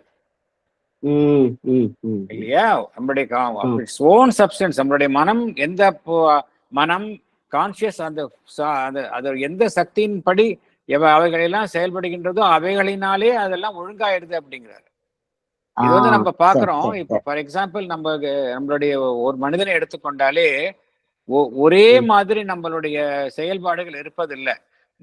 நாம் வளர வளர ஒரே விஷயத்துக்கு ஒரே மாதிரி ரியாக்ட் பண்றது இல்லை இல்லையா. காலம் செல்ல செல்ல நம்ம வந்து வெவ்வேறு மாதிரி நம்ம ரியாக்ட் பண்ண ஆரம்பிச்சிடுறோம். ரொம்ப அமைதியாயிரும். அந்த எதுக்கு நம்ம ஒரு காலத்துல வந்து ரொம்ப டிஸ்டர்ப் ஆனமோ இப்பொழுது நம்ம அது மாதிரி ஆகிறது இல்லை. அதைத்தான் பகவான் சொல்றார். இந்த லா ஆஃப் ரெப்படேஷன் அதே விஷயம் மீண்டும் மீண்டும் நடந்தாலும் அதுல வந்து என்ன நடைபெறுகின்றது என்றால் அந்த செயல்பாடு அங்கு நெறிப்படுத்தப்படுகின்றது அப்படிங்கிறார். by which it regularizes these movements of its own substance. அதனுடைய செயல்பாடுகள் தானே, அந்த மனம் சார்ந்த இயக்கங்களினுடைய பொருளினாலே அது ஒழுங்குபடுத்தப்படுகின்றது அப்படிங்கிறார். தேங்க்யூ சார், தேங்க்யூ, புரிஞ்சது, தேங்க்யூ. இங்க வந்து இந்த மெமரி அப்படிங்கிறது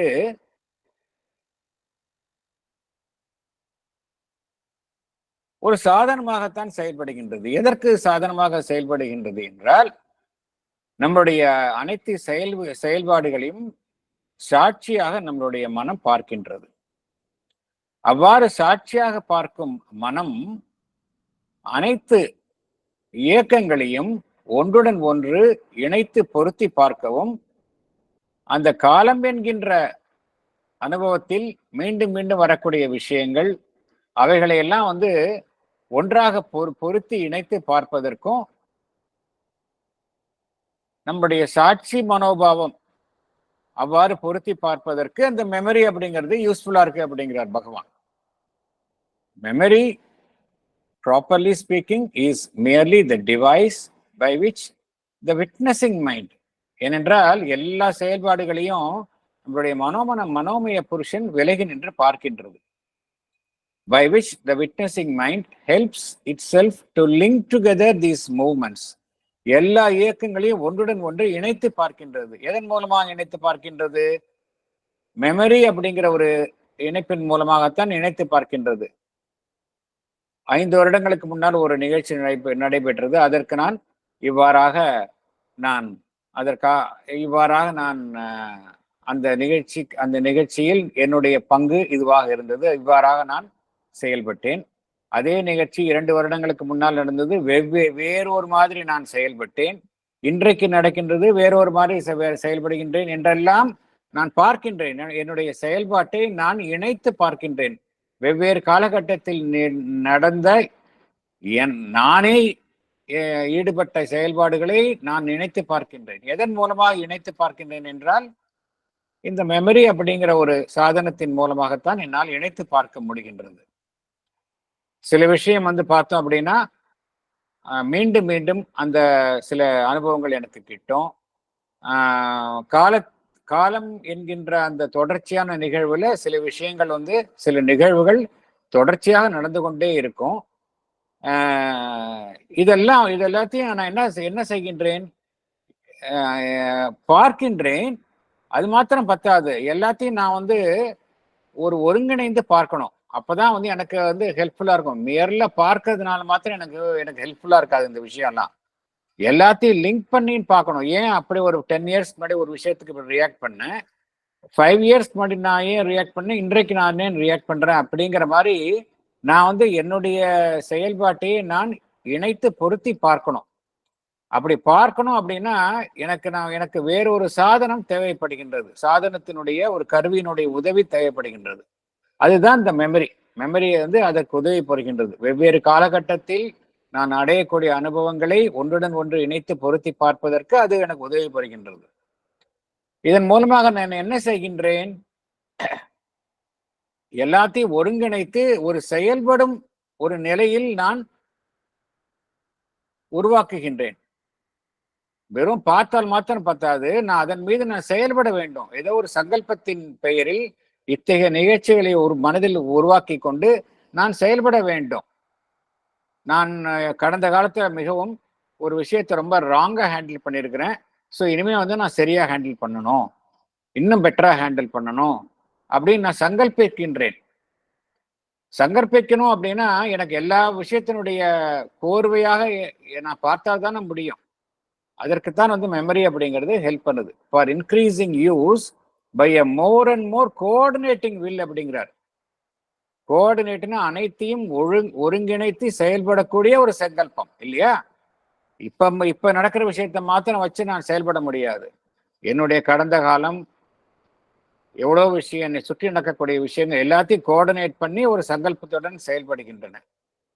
அது மாத்திரம் அல்ல, for a constantly developing valuation by a more and more coordinating reason. என்னுடைய அறிவு எப்படி செயல்படுகின்றது? எல்லாத்தையும் கோஆர்டினேட் பண்ணுது. நீ இந்த மனிதர்கள்ட்ட இப்படி செயல்பட்ட, வேறொரு மனிதர்கள்ட்ட இப்படி செயல்பட்ட, அதே மனிதர்கள்ட்ட நீ 5 வருடங்களுக்கு முன்னாடி வேறொரு மாதிரி செயல்பட்ட, இப்படிலாம் நான் என்னுடைய வேரியஸ் ஆக்ஷன்ஸ் என்ன செய்கின்றது? என்னுடைய அறிவு கோஆர்டினேட் பண்ணுது. கோஆர்டினேட் பண்ணி அதுலேருந்து ஒரு வேல்யூவேஷன், ஒரு மதிப்பீட்டை நீ வழங்குகின்றது. நீ அவரிடம் சரியாக நடந்து கொள்ளவில்லை, இவரிடம் சரியாக நடந்து கொண்டாய், இப்படிலாம் எனக்கு நிறைய என்னை குறித்தே மதிப்பீடுகளை நான் வழங்குகின்றேன். இது எல்லாத்துக்கும் எனக்கு எது உதவி புரிகின்றது என்றால், எல்லாத்தையும் இணைத்து பார்த்து ஒருங்கிணைத்து நான் செயல்புரிவதற்கு எது எனக்கு உதவி புரிகின்றது என்றால் இந்த மெமரி. என்னுடைய விட்னஸிங் மைண்ட் வேணும். என்னுடைய சாட்சியா இருக்கக்கூடிய மனம்தான் எல்லாத்தையும் பார்க்கின்றது. பார்த்தாலும் அது வந்து அனைத்தையும் ஒருங்கிணைத்து இணைத்து பார்ப்பதற்கு என்னுடைய மெமரி ஹெல்ப்ஃபுல்லா இருக்கு. அதைத்தான் பகவான் இங்கு கோருகின்றார். Memory, properly speaking, is merely the device by which the witnessing mind helps itself to link together these movements and their occurrence and recurrences in the succession of time for time experience. அதாவது காலத்தை பொறுத்து நடக்கக்கூடிய நிகழ்வுகளை காலத்தின் அனுபவங்களுக்காகவும், for increasing use by a more and more coordinating will, and for a constantly developing valuation by a more and more coordinating reason. ஒரு மனிதன் கிட்ட ரெண்டு விஷயம் செயல்படுது. சங்கல்பம் இருக்கின்றது.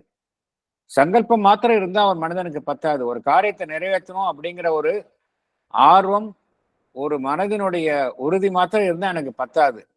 எனக்கு அதை எப்படி செயல்படுத்திருக்க வேணும் அப்படிங்கிற எனக்கு ஒரு ரீசன் வேணும். என்னுடைய அறிவு செயல்பட வேணும். ஒருங்கிணைந்து செயல்படும் அறிவு வேணும். இது எல்லாத்தையும் செயல்படுவதற்கு மெமரி ஹெல்ப்ஃபுல்லா இருக்கு அப்படிங்கிறார். சார், அவுட் ஆஃப் கியூரியாசிட்டி ஒரு கொஸ்டின். அதாவது நீங்க இதை ப்ரிப்பேர் பண்ணிட்டு வரும் பொழுது மெமரியை பத்தி பகவான் என்னென்ன வேரியஸ் பாயிண்ட்ஸ் கொடுத்திருக்காரு அப்படின்றத வந்து நீங்க ஏதாவது நோட் பண்ணி அந்த மாதிரி வச்சிருக்கீங்களா?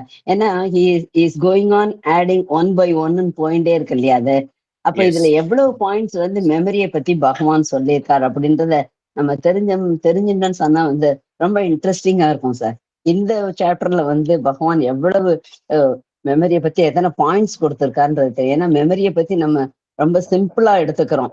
என்னுடைய ஞாபக சக்தி குறைஞ்சு போச்சு அப்படின்றோம். என்னுடைய ஞாபக சக்தி வந்து சூப்பர் ஞாபக சக்தி அப்படின்னு சொல்றோம். டேட் முதற்கொண்டு சொல்லுவாங்க, இடம் சொல்லுவாங்க அப்படின்லாம் சொல்றோம். பட் த சேம் பர்சனுக்கு வயசாக வந்து எல்லாம் குறைஞ்சது. ஸோ இந்த மாதிரி எல்லாமும் வந்து பகவான் வந்து சேர்த்து எடுத்து இந்த சாப்டர்ல சொல்லியிருக்காரு.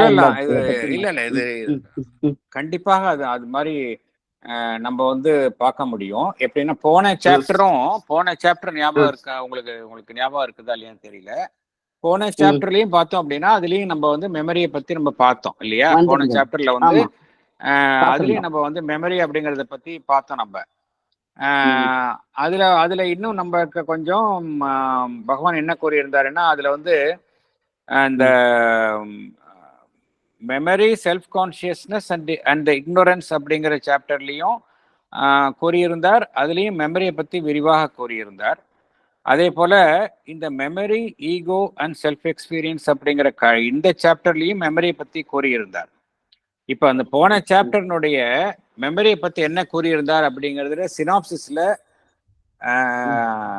நம்ம என்ன பண்ணியிருக்கிறோம், அதை கன்சைஸா சொல்லியிருக்கிறோம். இந்த சாப்டர்லயும் சினாப்சிஸ் ப்ரிப்பேர் பண்ணும்போது மெமரியை பத்தி கன்சைஸா நம்ம சுருக்கமா சொல்லுவோம். அப்ப நம்ம என்ன பண்ணலாம், ஒரு எக்ஸசைஸா என்ன பண்ணலாம், இந்த ரெண்டு சாப்டர்லயும் மெமரியை குறித்து பகவான் என்ன சொல்லியிருக்கிறார் அப்படிங்கிறத பத்தி ரெண்டையும் வந்து கன்சாலிடேட் பண்ணி ஒரு கோர்வையா நம்மால வந்து தொகுக்க முடியும். we can do it as an exercise. கண்டிப்பா பண்ணலாம். அது எல்லாருக்கும் பயனுள்ளதாக இருக்கும். நிச்சயமா பண்ணலாம். நம்ம அற்பமா நினைச்சிடக்கூடாது அப்படின்றதுதான். இல்ல மெமரியை வந்து மெமரி அப்படிங்கறது வந்து நம்ம அற்பமா நம்ம நினைக்கிறோமோ நினைக்கலோ அது வேற விஷயம். நம்ம அதை யூஸ் பண்ணிட்டு தானே இருக்கிறோம். நம்ம நீங்க அற்பமா நினைச்சா, நம்ம அற்பமா நினைக்கிறோமோ உயர்வா நினைக்கிறோமோ அது இரண்டாவது பட்சம். மெமரி இல்லைன்னா நம்மளால ஃபங்க்ஷனே பண்ண முடியாது இல்லையா? What we think about memory it's immaterial. ஏன்னா மெமரி இருக்கிறதுனால தான் இவ்வளவு பேசுறோம், நம்ம எல்லாம் பண்றோம், அது யூஸ்ஃபுல்லா இருக்கு. ஆனால் பகவான் இங்க என்ன கூறுகின்றார், அதனுடைய பின்னால் இருக்கக்கூடிய உண்மை, அந்த செயல்பாட்டினுடைய பின்னால் இருக்கக்கூடிய உண்மையை வந்து விளக்குகின்றார். மெமரியினுடைய ரோல் என்ன, நம்மளுடைய தற்பொழுது செயல்படும் மனதினுடைய மேற்புற உணர்வு நிலையில மெமரி அப்படிங்கிறதுடைய ரோல் என்ன, எந்த அளவிற்கு நம்ம எடுத்துக்கணும், அதுக்கு வந்து லிமிட்டேஷன்ஸ் இருக்கின்றதா, என்ன காரணத்திற்காக மெமரி அப்படிங்கிறது உருவாகி உள்ளது அப்படிங்கிறது தான் பகவான் கூறுகின்றார். ஃபார் எக்ஸாம்பிள் சென்ஸ் ஆர்கன்ஸ் இல்லையா, நம்மளுடைய ஐம்புலன்கள் வந்து நம்ம தெரியும். நம்ம பொறுத்த வரைக்கும் ஐம்புலன்கள் தான் வந்து ஆல்பா அண்ட் ஒமேகா இல்லையா? சராசரி மனிதனை எடுத்துக்கொண்டா யாராவது என்னால கேட்காம இருக்க முடியுமா, பார்க்காம இருக்க முடியுமா? It is a basic requirement ஐம்புலன்கள் அப்படிங்கிறது. ஆனால் மனிதனுடைய உணர்வு நிலையில அடுத்த நிலைக்கு சென்றவுடன் ஐம்புலன்கள் வந்து தேவையற்றது ஆகிவிடும் அப்படிங்கிறார். இப்ப சூப்ராமெண்டல் பீயிங்க்கு வந்து ஐம்புலன்கள் கண்டிப்பா இருக்காது. என்ன காரணம்? என்ன காரணத்தினால ஐம்புலன்கள் உருவாகியது? ஐம்புலன்கள் என்ன காரணத்தினால உருவாகியது அப்படின்னா, எனக்கு வெளியில இருக்கிற ஒரு விஷயத்தை நான் அறிந்து கொள்வதற்காகத்தான் எனக்கு ஐம்புலன்கள் கொடுக்கப்பட்டுள்ளன. அது ஒத்துக்கிறீங்களா இல்லையா? எனக்கு ஒரு விஷயம் என்னிலிருந்து வெளியே இருக்குது, என்கிலேருந்து வெளியே இருக்கிற விஷயத்தை தெரிஞ்சுக்கிறது தான் ஐம்புலன்கள்.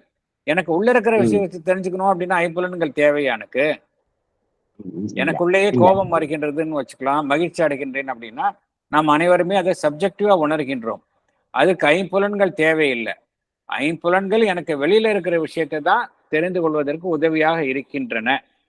ஏன் அப்படி ஐம்புலன்கள் உருவாகின அப்படின்னா, நம்ம உணர்வு நிலையிலே பிரிவுபட்டு வந்துள்ளோம்.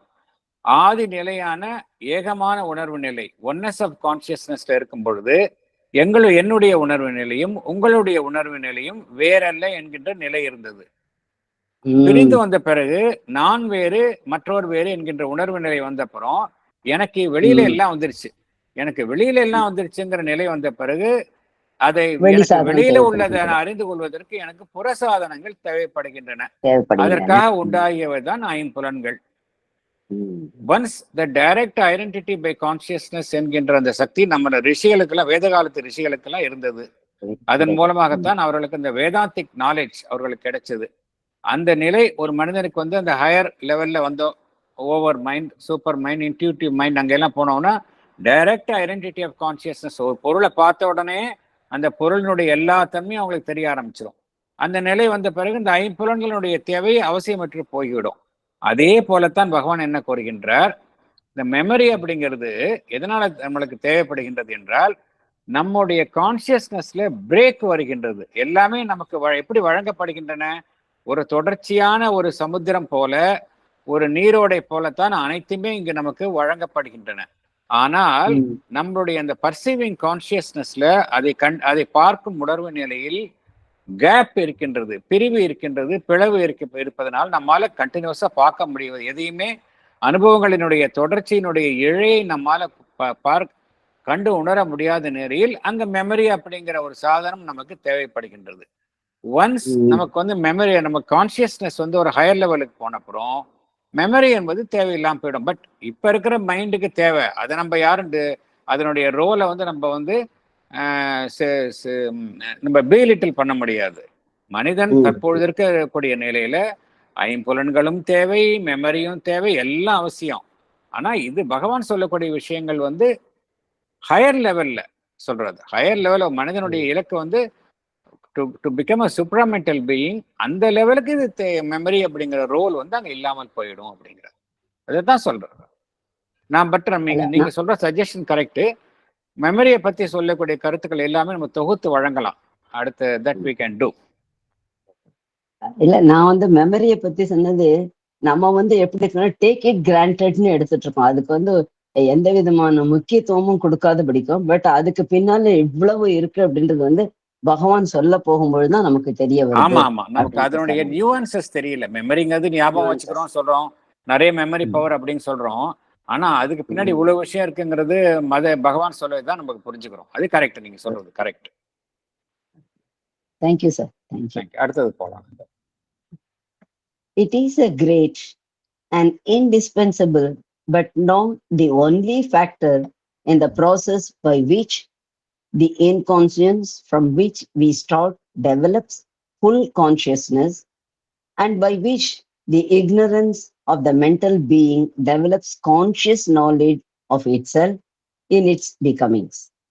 This development continues until the coordinating mind of knowledge and mind of will are fully able to possess and use all the material of self-experience. Such at least is the process of evolution as we see it governing the development of mind out of the self-absorbed and apparently mindless energy in the material world. Thank you, sir.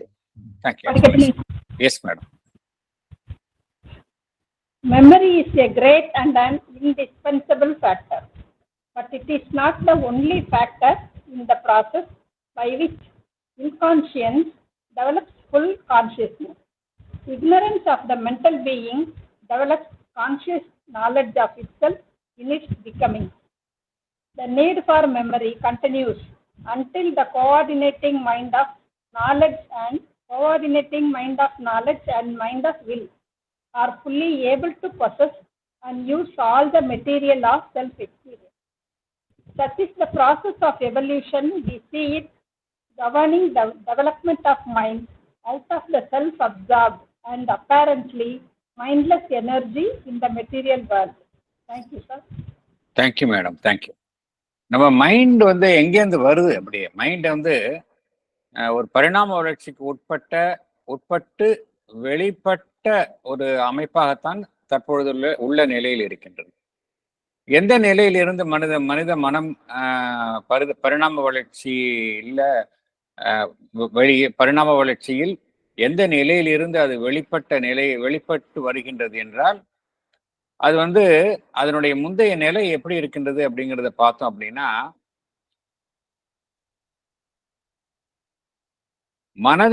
மனிதனுடைய மனம் என்கின்ற அம்சம் முற்றிலும் காணப்படாத நிலையிலிருந்து தான் மனித மனம் வெளிவந்துள்ளது. இப்ப ஃபார் எக்ஸாம்பிள், விலங்குகளை எடுத்துக்கொண்டால் அங்க மனம் என்கின்ற அமைப்பே காணப்படுவது இல்லை.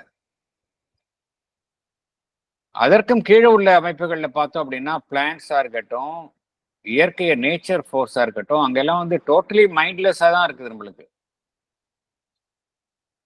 ஸோ அந்த நிலையை எப்படி குறிப்பிடுகின்றார் பகவான்? Self absorbed and apparently mindless energy. இப்போ புயல் அடிக்கின்றது அப்படின்னா அதை வந்து நம்ம மைண்டோட அடிக்குது, மைண்ட் இருக்குன்னு சொல்றோமா? இல்லை, அது மைண்ட்லெஸ்ஸா இருக்கு அப்படின்னு தான் சொல்றோம். நம்ம ஒரு செயல் வந்து குருட்டுத்தனமான செயல்படும் பொழுது நம்ம வந்து அதை சாடுகின்றோம், மைண்ட்லெஸ் ஆக்ஷன் அப்படிங்கிறோம். ஸோ இந்த சட உலகின் செயல்பாடு, இயற்கையினுடைய செயல்பாடு மேற்புற தோற்றத்தில் இருந்து பார்ப்பதற்கு எவ்வாறு காணப்படுகின்றது? அங்கு மனதினுடைய ஒரு ஈடுபாடு இல்லாமல் இருப்பது போல்தான் தோன்றுகின்றது. ஆனா அதற்கு பின்னால வந்து ஒரு கிரேட்டர் கான்சியஸ்னஸ் இருக்கின்றது என்பது பகவான் கூறக்கூடிய உண்மை. நம்ம எதையுமே வந்து குருட்டுத்தனமான செயல் நம்ம சொல்ல முடியாது. ஏன்னா எல்லாத்துக்கும் பின்னாலும் இந்த ட்ரூத் கான்சியஸ்னஸ் தான் செயல்படுகின்றது. ஆனா அந்த பரிணாம வளர்ச்சியில் நம்ம அப்பேரண்டா மேற்புறத்துல பார்க்கறது எல்லாம் மனம் என்கின்ற அமைப்பு மனிதனிடம் காணப்படுகின்றது. அந்த மனிதன் என்கின்ற நிலைக்கு முந்தைய நிலைகள்ல வந்து நம்ம மனம் என்கின்ற அமைப்பு நம்மளால கண்டுபிடிக்க முடியல. அது எப்படி இருக்கின்றது? செல்ஃப் அப்சார்ப்டா இருக்கு, தன்னைத்தானே மறந்த நிலையில் இருப்பது போல அந்த முந்தைய நிலையில காணப்படுகின்றது. அங்கு மனம் என்கின்ற ஒரு நிலையே இல்லாத ஒரு சக்தியினுடைய செயல்பாடுகளாகத்தான் நம்ம சட உலகில் பார்க்கின்றோம். அவ்வாறுதான் இந்த பரிணாம வளர்ச்சி நடைபெறுகின்றது. அவ்வாறு நடைபெறக்கூடிய பரிணாம வளர்ச்சியில மனதினுடைய வெளிப்பாட்டுல இந்த மெமரி அப்படிங்கிறது அந்த மனிதருக்கு உதவி புரியும் வண்ணம், அவனுடைய சங்கல்பத்தையும் அறிவையும் ஒருங்கிணைக்கும் வண்ணம் ஒரு செயல்படும் கருவியாக ஒரு மனிதனுடைய மனம் என்கின்ற அமைப்பில் அந்த மெமரி அப்படிங்கிறது செயல்படுகின்றது. ஸோ இந்த எவல்யூஷனரி ப்ராசஸ்ல மனம் தன்னை கடந்த ஒரு நிலையை எட்டும் வரையில் மனதினுடைய செயல்பாட்டிற்கு உறுதுணை புரியும் வண்ணம் அந்த ஒரு மனிதனுடைய ஞாபகம் சக்தி என்பது செயல்படும் வண்ணம் தற்பொழுது அமைந்துள்ளது. இருந்தாலும் பகவான் என்ன கூறுகின்றார்? அது வந்து ஒரு முக்கியமான அம்சம் தான் அப்படிங்கிறார். It is a great and an indispensable factor அப்படிங்கிறார். அதை நம்ம வந்து தவிர்க்கவே முடியாது அப்படிங்கிறாரு. ஆனால் அந்த ஞாபகம் என்கின்ற ஒரு அமைப்பின் மூலமாகத்தான் அந்த மனிதனுடைய மனம் உணர்வற்ற நிலை என்கின்ற நிலையிலிருந்து உணர்வுள்ள நிலை என்கின்ற நிலைக்கு அந்த மனிதனுடைய மெமரி என்கின்ற ஒரு அமைப்பினால் மாத்திரம் அது வரவில்லை அப்படிங்கிறார். அதைத்தான் பகவான் இங்கு தெளிவுபடுத்துகின்றார். It is a great and indispensable but not the only factor in the process by which the inconscience from which we start develop full self-consciousness அப்படிங்கிறார். By which the ignorance of the mental being develops conscious knowledge of itself in its becomings. இங்க வந்து memory அப்படிங்கிறது ஒரு துணை சாதனமாகத்தான் செயல்படுகின்றது. அது மாத்திரமே மனதினுடைய அந்த பரிணாம வளர்ச்சியில் அது எட்டக்கூடிய உயரங்களுக்கு அது மாத்திரமே ஒரு அடிப்படை சாதனமாக ஒரு கருவியாகவோ சாதனமாகவோ செயல்படுவது இல்லை அப்படிங்கிறார். அது வந்து அவசியம். ஒரு மனிதனுடைய அறிவினுடைய செயல்பாடு, சங்கல்பத்தினுடைய செயல்பாடு, இவை அனைத்தும் ஒருங்கிணைக்கும் அமைப்பாக மனிதனுடைய மனதிற்கு உதவி புரியும் வண்ணம் அந்த மனிதனுடைய ஞாபகம் என்கின்ற அமைப்பு உதவி புரிகின்றது. இது அவசியம். ஆனால் அது மாத்திரமே மனிதனுடைய முழு பயணத்தில் வளர்ச்சிக்கும் அது மாத்திரமே காரணம் என்று கூற முடியாது என்ற கருத்தை தான் பகவான் குறிப்பிடுகின்றார். அடுத்த பேராகிராஃப்ல நம்ம இன்னும் டீடைல்டா நம்ம பார்க்கலாம். வேற எதுவும் கருத்துக்கள் இருந்தா? Yes madam. சார், இப்ப அனிமல்ஸுக்கு மெமரி இல்ல, மனது இல்லைன்னா, இப்ப யானை, நாய் போன்ற அந்த மிருகங்களுக்கெல்லாம் அந்த நன்றி உணர்வு, அந்த பார்த்த ஞாபகம் அதெல்லாம் இருந்து அதுங்க வந்து நடந்துக்குதுங்களா? அது எப்படி சார்? அதைத்தான் வந்து பகவான் எவ்வாறு கூறுகின்றார் என்றால், இட்ஸ் மோர் பை இன்ஸ்டிங்க்ட் அப்படிங்கிறாங்க. It's animals act more by இன்ஸ்டிங்க்டிவா அது ஆக்ட் பண்ணுது அப்படிங்கிறாங்க. ருடிமெண்ட்ரி லெவல்ல இருக்கு, இல்லைன்னு சொல்ல முடியாதாங்க. ரொம்ப ருடிமெண்ட்ரி லெவல்ல இருக்கு. அங்க எது மேலோங்கி காணப்படுகின்றது என்றால் இன்ஸ்டிங்க்ட். எப்படி நம்ம வந்து அறிவை நம்பி செயல்படுகின்றோம், மனிதனுடைய மனம் அறிவை நம்பி செயல்படுகின்றது. அறிவு எப்படி செயல்படுகின்றது? அந்த மெமரி என்கின்ற ஒரு சாதனத்தின் மூலமா வெவ்வேறு விஷயங்களை ஒன்றிணைத்து அதன் மூலமாக ஒரு தகவலை பெற்றுக்கொண்டு ஒரு ஒருங்கிணைந்த வழியில் மனிதனுடைய மனம் செயல்படுகின்றது. விலங்குகள் எப்படி செயல்படுகின்றன என்றால் இன்ஸ்டிங்டிவா செயல்படுது, அவ்வளவுதான். அங்கேயும் அந்த ஞாபக சக்தி என்பது இருக்கின்றது. யானைகளுக்கு ஞாபக சக்தி என்பது உண்டு. நாய்களுக்கு நம்ம பார்க்குறோம் ஞாபக சக்தி என்பது இருக்கின்றது. அதே சமயத்துல இன்ஸ்டிங்க்ட் தான் அங்க ரொம்ப டாமினேட் பண்ணுது. நாய்களுக்கு பார்த்தோம் அப்படின்னா வெறும் ஞாபக சக்தி மாத்திரம் இல்லை, அதுங்களுக்கு அந்த மோப்பம் பிடிக்கக்கூடிய அந்த திறமை இருக்கின்றது. அதன் மூலமாக ஒரு மனிதனை பார்த்த உடனே அவனை சம்பந்தப்பட்ட எல்லா விஷயங்களும் அதுக்கு ஒரு இன்ஸ்டிங்க்டே உள்ள வாங்கிக்குது. திருப்பி அதே மனிதனை பார்க்கும் பொழுது அவனிடம் அது நட்புடன் நடந்து கொள்கின்றது. அதே போல சில மதர் என்ன சொல்றாங்க அப்படின்னா, டொமஸ்டிகேட்டட் அனிமல்ஸ் இருக்கு இல்லையா, அதாவது மனிதனுடன் நெருங்கி பழகிய வாய்ப்பை பெற்றிருக்கக்கூடிய விலங்குகள், அந்த பெட்ஸ் எல்லாம் சொல்றோம் இல்லையா, அவங்களுக்கெல்லாம் வந்து மனிதனுடன் நெருங்கி பழகிய ஒரே காரணத்திற்காக அந்த மனிதனுடைய சுபாவங்களும் அவைகளுக்கு இயற்கையாகவே கொஞ்சம் கொஞ்சம் வந்துடும். அதனாலதான் அவங்க அதனுடைய பழக்க வழக்கத்துல நம்ம வந்து அந்த நன்றி அறிதல், அன்பாக அன்பை வந்து உணர்ந்து கொள்ளுதல் அப்படிங்கிறதெல்லாம் நம்ம பார்க்க முடியுது அப்படிங்கிறாங்க மதர். அது என்ன அப்படின்னா, ஃபார் எக்ஸாம்பிள் ஒரு வைல்டு காட்டுல இருக்கிற நாய்க்கு வந்து நீங்க அன்பை செலுத்துறீங்கன்னா அது புரிஞ்சுக்க முடியாது. It becomes a wild dog. Even dog பிரீட்ஸ்லயே வந்து சில வைல்டு டாக்ஸ் எல்லாம் இருக்குது. அதுங்களுக்கு வந்து அந்த எதுவுமே புரியாது, ரொம்ப வைல்டா இருக்கும். ஆனா சில அனிமல்ஸ் வந்து மனிதனுடன் நெருங்கிய பழக்கத்தின் காரணமாக மனிதனுடைய நல்ல குணங்களை ஒரு சாயல் அந்த விலங்குகளிடம் காணப்படுகின்றது என்று மதர் சொல்றாங்க அப்படின்னு. பட் அனிமல்ஸ் வந்து பேசிக்கலா டாமினன்ட் ஃபேக்டர் அங்க இன்ஸ்டிங்க்ட் தான் அங்க டாமினண்டா இருக்குது. மனிதர்கிட்ட தான் வந்து இந்த மெமரி, ரீசன் இதெல்லாம் வந்து மேலோங்கி செயல்படுகின்றது.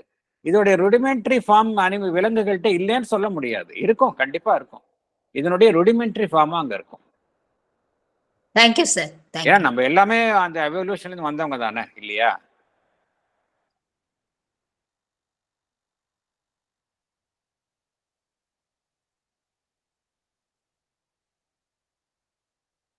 வேற எதுவும் கருத்துக்கள் இல்லை அப்படின்னு நம்ம க்ளோஸ் பண்ணிக்கலாம்.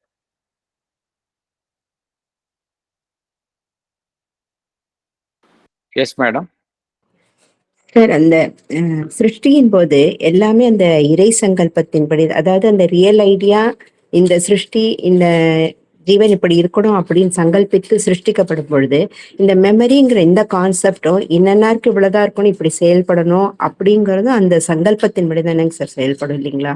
எவல்யூஷனரி ப்ராசஸ்ல எல்லாமே ப்ரோக்ராம்டு. எவல்யூஷனரி ப்ராசஸ்ல எல்லாமே ப்ரோக்ராம்டு. எல்லாமே வந்து மெமரி அப்படிங்கிறதும் எவல்யூஷனரி இந்த எவல்யூஷனரி லேடர்ல இதெல்லாம் வந்து ஒரு இன்றியமையாத அங்கம் தான். நீங்க சொல்றது உண்மைதான். அதாவது எல்லாமே வந்து அந்த ஏற்கனவே ப்ரோக்ராம் ஆயிருக்கு. இந்த ட்ரூத் கான்சியஸ்னஸ்ல சூப்பர் மைண்ட் வந்து என்ன செய்கின்றது, இந்த சிருஷ்டி இவ்வாறு தான் உருவாக வேண்டும் அப்படிங்கிறத ப்ரோக்ராம் பண்ணி வச்சிருச்சு. அது ஏற்கனவே ப்ரோக்ராம் பண்ணியிருக்கு. அந்த ப்ரோக்ராம்ல வந்து ஒவ்வொருத்தரையும் ப்ரோக்ராமின் மூலமாக தீர்மானிக்கப்பட்ட அந்த உண்மையின் அடிப்படையில் ஒவ்வொன்றும் வெளிப்படும் பொழுது இத்தகைய இயல்புகள் வெளிப்படுகின்றன. எல்லாமே பார்ட் ஆஃப் த ஸ்கீம் தான். அப்படி பார்க்க போனா அறியாமையில் என்று எதுவுமே அறியாமல் இருப்பதும் கூட ஒரு பார்ட் ஆஃப் த ஸ்கீம் தானே, இல்லையா? Inconscience is also a part of the. எது ஆரம்பம் பார்த்தோம்னா கான்சியஸ்னஸ் தான் ஆரம்பம். இன்கான்சியன்ஸ் வந்து ஆரம்பம் கிடையாது. ஒரிஜினலா கான்சியஸ்னஸ்ல தான் there is a involution of consciousness. அறியாமை என்கின்ற நிலைக்குள் இரக்கம் கொள்கின்றது. அப்புறம் அறியாமையிலிருந்து மெல்ல மெல்ல மேலே வருகின்றது. ஸோ எல்லாமே அந்த ஸ்கீம்ல இருக்கிறது தான். எல்லாமே it's a part of the original scheme தான். Memory also. Thank you sir.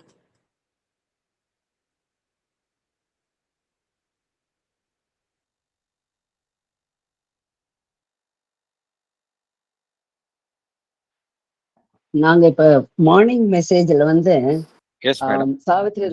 Savitri lines few lines பார்த்துட்டு வந்துட்டு இருக்கோம். அதுல book 2 Canto 4 the kingdoms of the little லைஃப்ல பார்த்துருக்கோம். அதுல கான்சியஸ்னஸ் முதல்ல வருது. அண்ட் தென் மைண்ட் அதுல வந்து வெரி லிட்டில் ஆஃப் இட் வெளிப்பட ஆரம்பிச்சிருக்கு. கான்சியஸ்னஸ்ல இருந்து மைண்டு அது அது அந்த ரெண்டும் சேர்ந்து வந்து they want a form to come out. அது தன்னை வெளிப்படுத்துறதுக்கு வந்து ஒரு ஃபார்ம் கேட்கறது. பட் அந்த ஃபார்ம் ஆனது அதுக்கு வந்து நிராகரிக்கப்படுகின்றது, அதுக்கு கொடுக்கப்படல. அது உடனே அது என்ன செய்கின்றது, அந்த மைண்ட் அந்த கான்சியஸ்னஸ் அண்ட் த மைண்ட் சேர்ந்து அங்க இருக்கிற ஜடத்துக்குள்ள, டிம்மா இருக்கிற ஜடத்துக்குள்ள போய் தங்களை வந்து புகுத்தி கொண்டு விடுகின்றன்னு சொல்லி அந்த லிட்டில் லைஃபினுடைய பிகினிங்க வந்து பகவான் ரொம்ப அழகா சொல்லியிருக்காரு. அப்ப அந்த கான்சியஸ்னஸ் வந்து இருக்கு, ஆரம்பத்திலேயே இருக்கு. அதுல இருந்து மைண்ட் வருது. மைண்ட்லுக்கு அப்புறம் வந்து லைஃப் வேணும்ன்றத லைஃப் எனர்ஜி அதுக்குள்ள இருக்கு. அந்த லைஃப் எனர்ஜி, மைண்டு, இந்த கான்சியஸ்னஸ் இது எல்லாமா சேர்ந்து இருக்கிறதுக்கு இடம் கிடைக்காதனால இங்க கீழே விழுந்து விட்ட ஜடத்துக்குள்ள தங்களை வந்து நுழைச்சுன்றது. அப்புறம் எப்படி அதுல இருந்து ஒன்னொன்னா வெளியில வருதுன்றத ரொம்ப அழகா பகவான் சொல்லியிருக்காரு சார். அது அதான் இங்க மைண்டுன்னு உடனே வந்து அதுதான் எனக்கு ஞாபகம் வந்தது. மைண்ட் வந்து ஃப்ரம் தி பிகினிங் அந்த கான்சியஸ்னஸ்க்கு அடுத்தாப்புல வந்து லைஃப் ஃபோர்ஸ்ல வந்து மைண்டுன்றது வந்து ஃபார்ம் ஆக ஆரம்பிச்சிருக்குன்றத பகவான் அழகா அங்க காட்டியிருக்காரு சார். ரொம்ப அற்புதம் மேடம். ரொம்ப நன்றி. தேங்க்யூ. மேடம், அம்மாவோட ப்ரெசன்ஸ் வந்து கிளாஸை ரொம்ப மோர் லைவ்லியாகவும் அதோட சாவித்திரியை ரிலேட்டடாகவும் சொல்லும்போது ரொம்ப ரொம்ப நல்லா இருக்கு sir. Ma'am, thank you very much madam. அதான் போன செஷன்ல கூட நான் சொன்னேன், உங்களுடைய மேடமுடைய ப்ரெசன்ஸ் வந்து நல்ல கிளாஸை வந்து ரொம்ப நிறைய விஷயங்களை வந்து மீண்டும் மீண்டும் நம்ம ரொம்ப ஆழமாக உள்ள பார்க்கறதுக்கு நீங்க வந்து உங்களுடைய ப்ரெசன்ஸ் வந்து ரொம்ப ஹெல்ப்ஃபுல்லா இருக்குது. ரொம்ப கிளாஸஸ் மேற்புறமா நம்ம பார்க்காம ஒவ்வொரு விஷயத்தையும் நம்ம ஆழமாக உள்ளே சென்று பார்க்கிறோம். ரொம்ப இது அதான் இது இஸ் எ ரியல். இப்படிதான் இருக்கணும் இந்த கிளாஸ் அப்படிங்கிறது. சும்மா ஒருத்தர் பேசி இன்னொருத்தர் கேட்டுட்டு அது போகாம எல்லாரும் பயன்பெறணும் அப்படின்னா இப்படிதான் இருக்கணும். மேடம் போல நிறைய இன்டராக்டிவா இருந்தாதான் அந்த எல்லாரும் பயன்பெற முடியும். எல்லாருமே பேசுறவங்க கேட்கறவங்க எல்லாருமே அதுல பெனிஃபிட் ஆக முடியும். Once again, thank you for your sir, presence, mother- madam. Once again, thank you. Thank you sir, thank you sir, thank you. ஒன்னுண்டால் எல்லாருக்குமே ஏன்னா ரொம்ப நீங்க எல்லாம் ரொம்ப பிஸி இதுல பாவம், உங்களுக்கு நிறைய அலுவல்கள் இருக்கும், நிறைய பொறுப்புகள் இருக்கும். எல்லாத்தையும் வந்து பொறுமையா உட்காந்து, ஏன்னா உட்காந்து it is a physical strain. I know. ஒரு ஏஜுக்கு மேல உட்காந்து பொறுமையா கேட்கறதுங்கிறது இட் இஸ் வெரி டிஃபிகல்ட். அவ்வளோத்தையும் மீறி ஒரு ஆர்வத்தின் காரணமாக நீங்க உட்காந்து பொறுமையா 2 மணி நேரம் உட்காந்து பண்றீங்கன்னா it is a big thing. ரொம்ப இதுல ஒரு சின்ன விஷயம் வந்து பகிர்ந்துக்கணும். என்னன்னு சொன்னா, மதர் வந்து 1929ல இருந்து 51 வரைக்கும் வந்து 54 வரைக்கும் வந்து முதல்ல சாதகர்களுக்காக கேள்வி பதில் மாதிரி ஆரம்பிக்கிறாங்க, நிறைய சொல்றாங்க. அண்ட் தென் ஸ்கூல் ஆரம்பிச்சதுக்கு அப்புறம் குழந்தைங்களும் வராங்க, பிளே கிரவுண்ட்ல வந்து நடக்கிறது ஒவ்வொரு வெனஸ்டேயும் அது. பட் அதுல வந்து நிறைய கேள்விகள் கேட்கல. மதர் வந்து ரொம்ப வருத்தப்படுவாங்க, நான் இவ்வளவு சொல்லி உங்ககிட்ட இருந்து ஒரு கேள்வியும் வரலையா, இவ்வளவுதானா அப்படின்னு சொல்லுவாங்க. அதுவே வந்து நமக்கு வந்து தி அஜெண்டா ஆஃப் 13 வால்யூம்ஸ் கிடைச்சிருக்கிறதுனுடைய காரணமே அவர் வந்து சத்ரேமனுடைய கேள்வி கேட்கிற தன்மை தான் சார். மதர் அதை சொல்லியிருக்காங்க, உங்ககிட்ட என்னால எல்லாத்தையும் சொல்லணும்ன்ற ஒரு ஆர்வம் வருது, ஏன்னா நீ வந்து என்னை தூண்டி தூண்டி கேள்வி கேட்கிற அப்படின்னு சொல்லி 13 வால்யூம்ஸ் வந்திருக்கிறதுக்கு காரணமே சத்ரேமனுடைய கேள்வி கேட்கிற தன்மை தான் சார். அவர் ஒன்னே விட மாட்டேன்றாரு, என்னன்னு கேட்கிறாரு. அந்த எக்ஸ்பீரியன்ஸ் வந்தா கூட வந்து அந்த எக்ஸ்பீரியன்ஸ் மதர் ரிலேட்டடா சொல்லும் பொழுது அதுலயே ஒரு கேள்வியை கேட்பாரு அந்த இது. அப்போ நமக்கு வந்து அமேசிங்கா இருக்கும். இது எப்படி வந்து மதர் சொல்றதை கேட்டுக்காதபடிக்கு இவருக்கு இந்த மாதிரி ஒரு இது வருது, கான்ட்ரடிக்டரியா கூட அவர் கேட்பாரு, இப்படியா அப்படின்லாம் அவர் கேட்கறது பார்க்கும் பொழுது அது அந்த சிந்தனையை தூண்டி விடுற விதமா அது அமைஞ்சிருக்கிறத ரொம்ப really we are fortunate to have that mother's agenda. ஏன்னா இதுல எல்லாத்தையும் மதர் பேசியிருக்கிறது எல்லாத்தையும் விட வந்து அஜெண்டால சொல்லி இருக்கிறது எவ்வளவு எக்ஸ்பீரியன்ஸ் சொல்லியிருக்காங்க அவங்களோடதெல்லாம். ஆமா, அது சந்தேகமே இல்ல வந்திருக்காது. நன்றி சார், நன்றி. என்ன மதர் தான் காரணம். நன்றி.